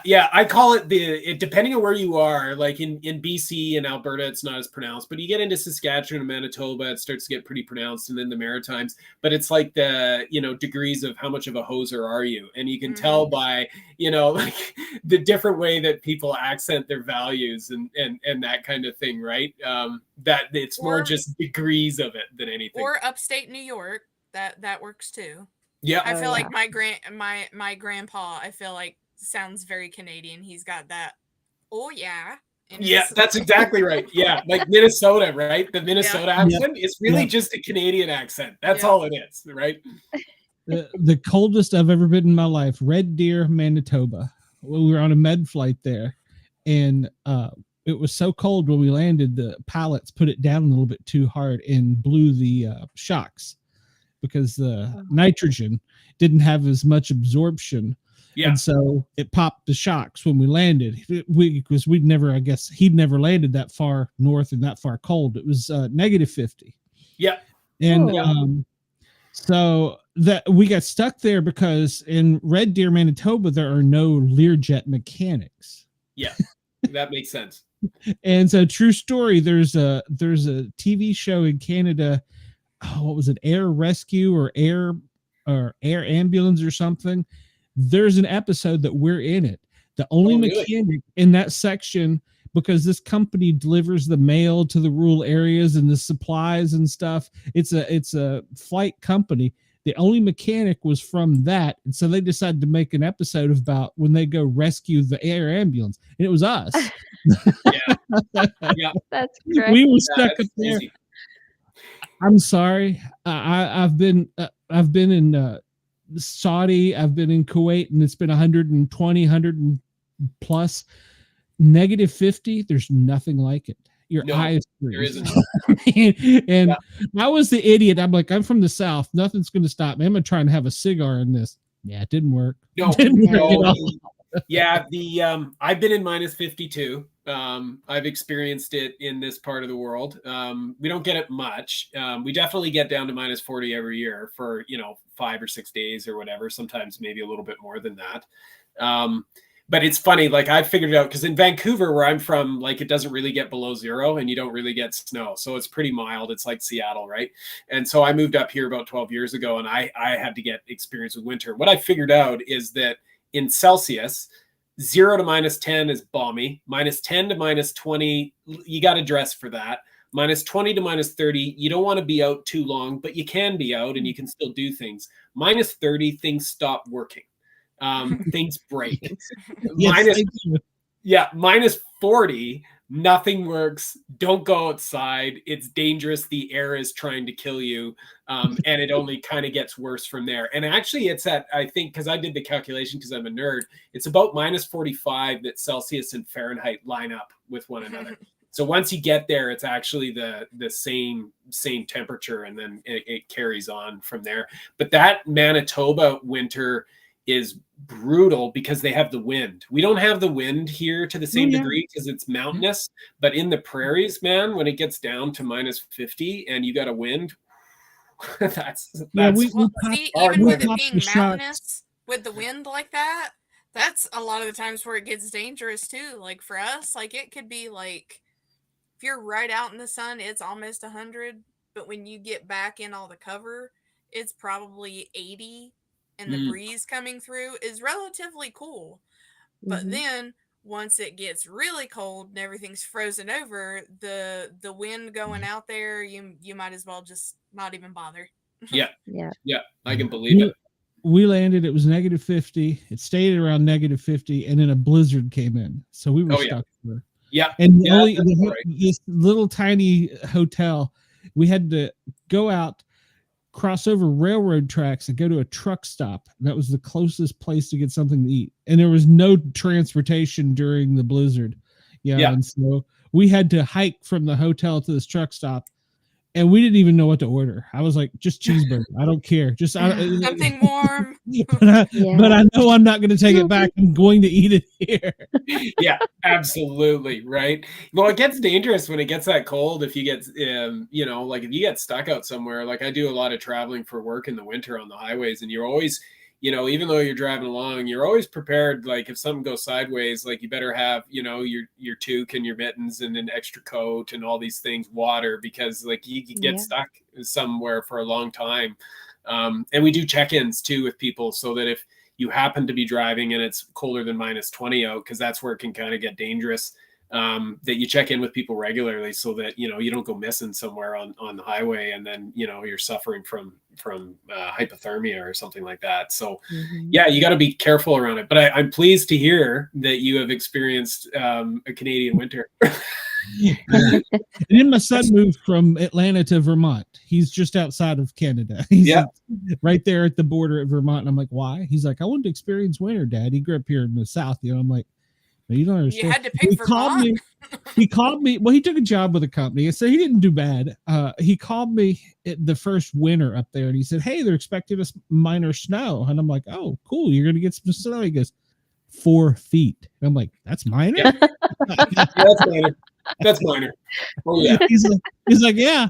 I'm like, "Well, hope you got snow tires. I'm coming in July. That one weekend in July, you'll see me." Oh yeah. I mean, there's been times where I've been out driving where, you know, you're coming through a mountain pass or something in a blizzard and you're pushing snow with the bumper of your truck, right? Just coming along. And the problem with that is that when you're driving along, you know, now the road's covered and you can't see, like, you're kind of gauging, like, okay, where's the shoulder here? Because you can get sucked in. Like, if you go too far off to the right, it looks like you're still on the highway. You're not on the highway. You're gonna get sucked into a ditch. So you kind of have to aim it, right? I've had times, even not even in a winter storm, but like winter time of year, where like the rocks and the dirt and the slush that's coming up from the big semis traveling in front of you, going down a hill, you can't see anything. You just follow the taillights and you just hope that they've got it right.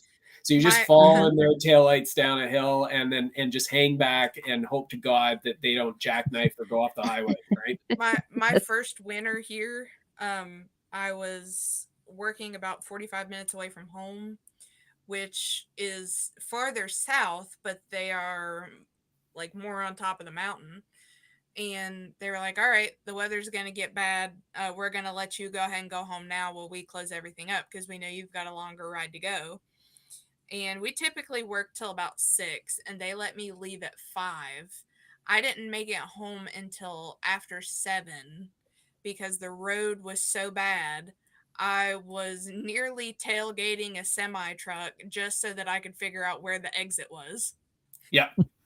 Yeah. And scary. that would definitely be one of those where you're like, no, screw it. The truckers don't know what's going on. And I'm like, I'm not moving. I'm doing 25 in a 60, and I'm not going any faster than that. No, I've done the exact same thing. I've also used, in some circumstances, if I've been traveling at night, I've used the trucks as animal clearers. So, right, like you just hang back because, like, you know, if you hit a deer. This is all going to sound really, so I'm going to apologize to everybody before I say all of this for listening in. If you hit a deer, you're going to survive it. If you hit a bear, it's going to screw up your car depending on this, or your truck depending on the side. You'll probably survive it. If you hit a moose, what happens is it just comes. Yeah, you're hooped. It just comes right up on top and then it clears off the top of your vehicle, right? And that's the one that always bothers me because when they step out in front of you on the highway, I don't know if you have them down there, but they're gargantuan. They're just so much bigger than you think they are. Yeah, they are. Yeah. They really, really are. And angry. They're very angry. They are. Yeah, I worry about running into moose in the woods as much, if not more so, than a grizzly bear, because you're hooped if you run into one and it's in the rut or something, right? I've just seen like YouTube videos. Like there was one, a guy was trying to get it to move off the road so he could go around him, and the road was covered in snow, and that moose was chasing him around the car because he was trying to get the moose off the road. And I was like, it's huge. Is it just that one moose? Yeah, they're huge. And then, no, I was just like, it's like thing's like as big as a camel. Yeah. Oh, it is. Yeah. It in some cases bigger, a big bull moose. Yeah. I mean, they're quite an animal for sure. Yeah. And they wander out on the highway. So that's the other issue. Like it is not uncommon. They know you're not gonna F with them. Yeah, they just kind of carry on, right? Yeah. When I was in Alaska, we had to wait for a whole family of them to cross the road just to go. Yeah, that's where you'd run into the truly large ones would be up there, no question, right? Yeah. If you got a mama with the babies around there too, then you better be That's what it was. Yes. So we just stopped and we were like, okay, go on. Yeah, get out of there, right? Go a little further south here, you got the alligators. So there's something in all parts of the country that'll get you. Oh, yeah. Yeah, that fascinates me, actually. Like what it must be like to live in a place that has alligators just creeping around in the waters. Like that to me is wild, right? Like, Yeah. yeah. And a friend moved to Orlando. They moved into like a subdivision. It was just a normal subdivision. And when they signed all the paperwork, there was paperwork explaining don't let your animals out at night, don't leave any food out at night. And it's like, why? I was like, because of the alligators. The alligators will come up at night and they will get into the food. They'll get into the trash. They'll kill your chihuahua. Crazy. Yeah. We were in Florida and my son asked if he could swim in this little spot. And I was like, yeah, sure. So he goes in and I was like, just stay close by here and you'll be fine. And I start backing up so I can sit in the grass and I see a sign. And I was like, oh, what's this sign? And it says, swim at your own risk, alligators. And I was like, alligator! Get out of there. Yeah. Yeah, we don't have to worry about that in the lakes up here. As long as the ice is off and you're fine. Like, you know, it's trout, so you don't really have to worry about that, right? So, yeah. I have ichthyophobia, so I wouldn't like that very much either. No, okay. Well, there you go. Joel, we have ventured so far off, but gosh, this has been great. Maybe we've given you some ideas for some new horror stuff. You never know. One or two. Yeah, for sure. No, I've really enjoyed Killer it. fish. Yeah. Before we let you get out of here, Joel, because we don't want to keep you, we only like to keep a guest just about an hour. Tell us where we can find you, where we can get your stuff, and anything new you got upcoming, and if you want to come back, if you liked us. So, would love to come back. This was a ton of fun and a bright spot of my day. So thank you very much. You can find me on the usual socials. So on X or Twitter, Joel C. McKay, LinkedIn, Joel C. McKay, Instagram, author_Joel _McKay, and same with Threads. And then you can find my stuff on Amazon, and just Google my name, and you'll find me pretty easily and my stuff. So thanks for the opportunity to come on. It's been a real highlight and fun. It has, and we ventured way out, but hey, we had a good time. We enjoyed getting there. That's what matters. Yeah, that's right. All right. Well, if you come up with any really good ideas from our show, you got to come give us exclusive. So yeah, it sounds like there's like a 10 or 15% management fee that's going to get paid down into the U.S. South. I'm cool with it. It's all good. I will forward you the contract. Yeah, sounds good. Yeah, she's my secretary. So yeah, right on. We'll collaborate on the first world problems. I got a comic for that. There you go. There you go. I appreciate your time. That was awesome. Thank you. Yeah, thank you so much. Take care, everyone. All right, have a good night. Bye. Okay, that was great. I didn't think we would get to alligators. Right, he was so fun. Yeah, it was. So I enjoyed that. Canadian accent. I enjoyed that. That was fun. Well, and that was good to hear that we were the bright spot in his day. So that makes you feel good. So I don't know what time it was there. I hope we didn't keep him up too late. So, but yeah, that was fun. That was definitely the bright spot of my day. Both of them were great. Oh, absolutely. Yes. It was a great show. So, well, Cheyenne, are you going to be anywhere soon, or? I will be here. All right. Well, and Amanda, you got anything coming up? You helped get one of our guests next week, didn't you? Yes, Zodiac. Yes. Is that next week? Yeah. Yeah. 9 or 10. I can't remember which, but yes. Yeah. So. Yep. Okay. Yep. Cool.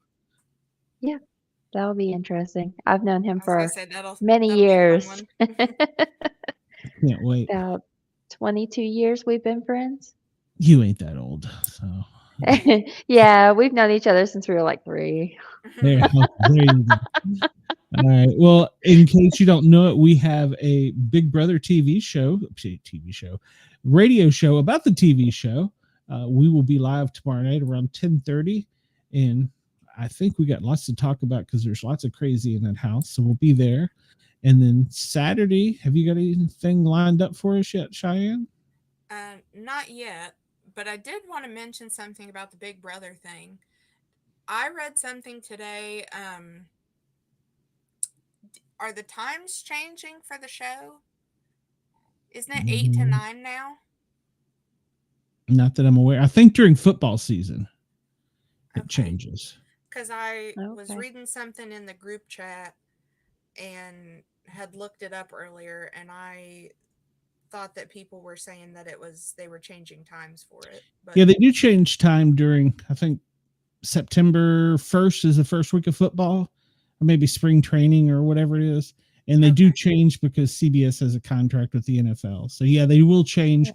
And then I think the Thursday nights change to Wednesday nights when Thursday night football's. I don't know, but yeah, there is a change for football. So, and then Friday on the Great and Guardian Gang, man, I have some surprise stuff lined up there that y'all just got to see. So, Amanda, you are welcome there. So, anytime you want to pop in there, and now. Thanks. We're going to have to make her an honorary first responder. So,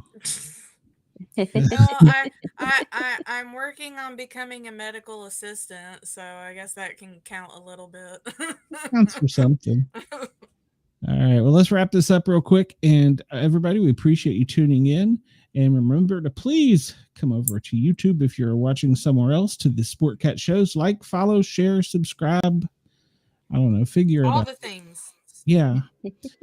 I was talking to somebody about that the other day. They told me my problem was I didn't ask enough. I thought I had to ask once. Don't ask, you demand. I got a gun. Like, I'm holding it to the camera. Right now. I gotta say I had a gun. I'll get kicked off of YouTube. I better turn this music up. Crank it up, Glenn. He'll do it. That's right. Don't make me do it.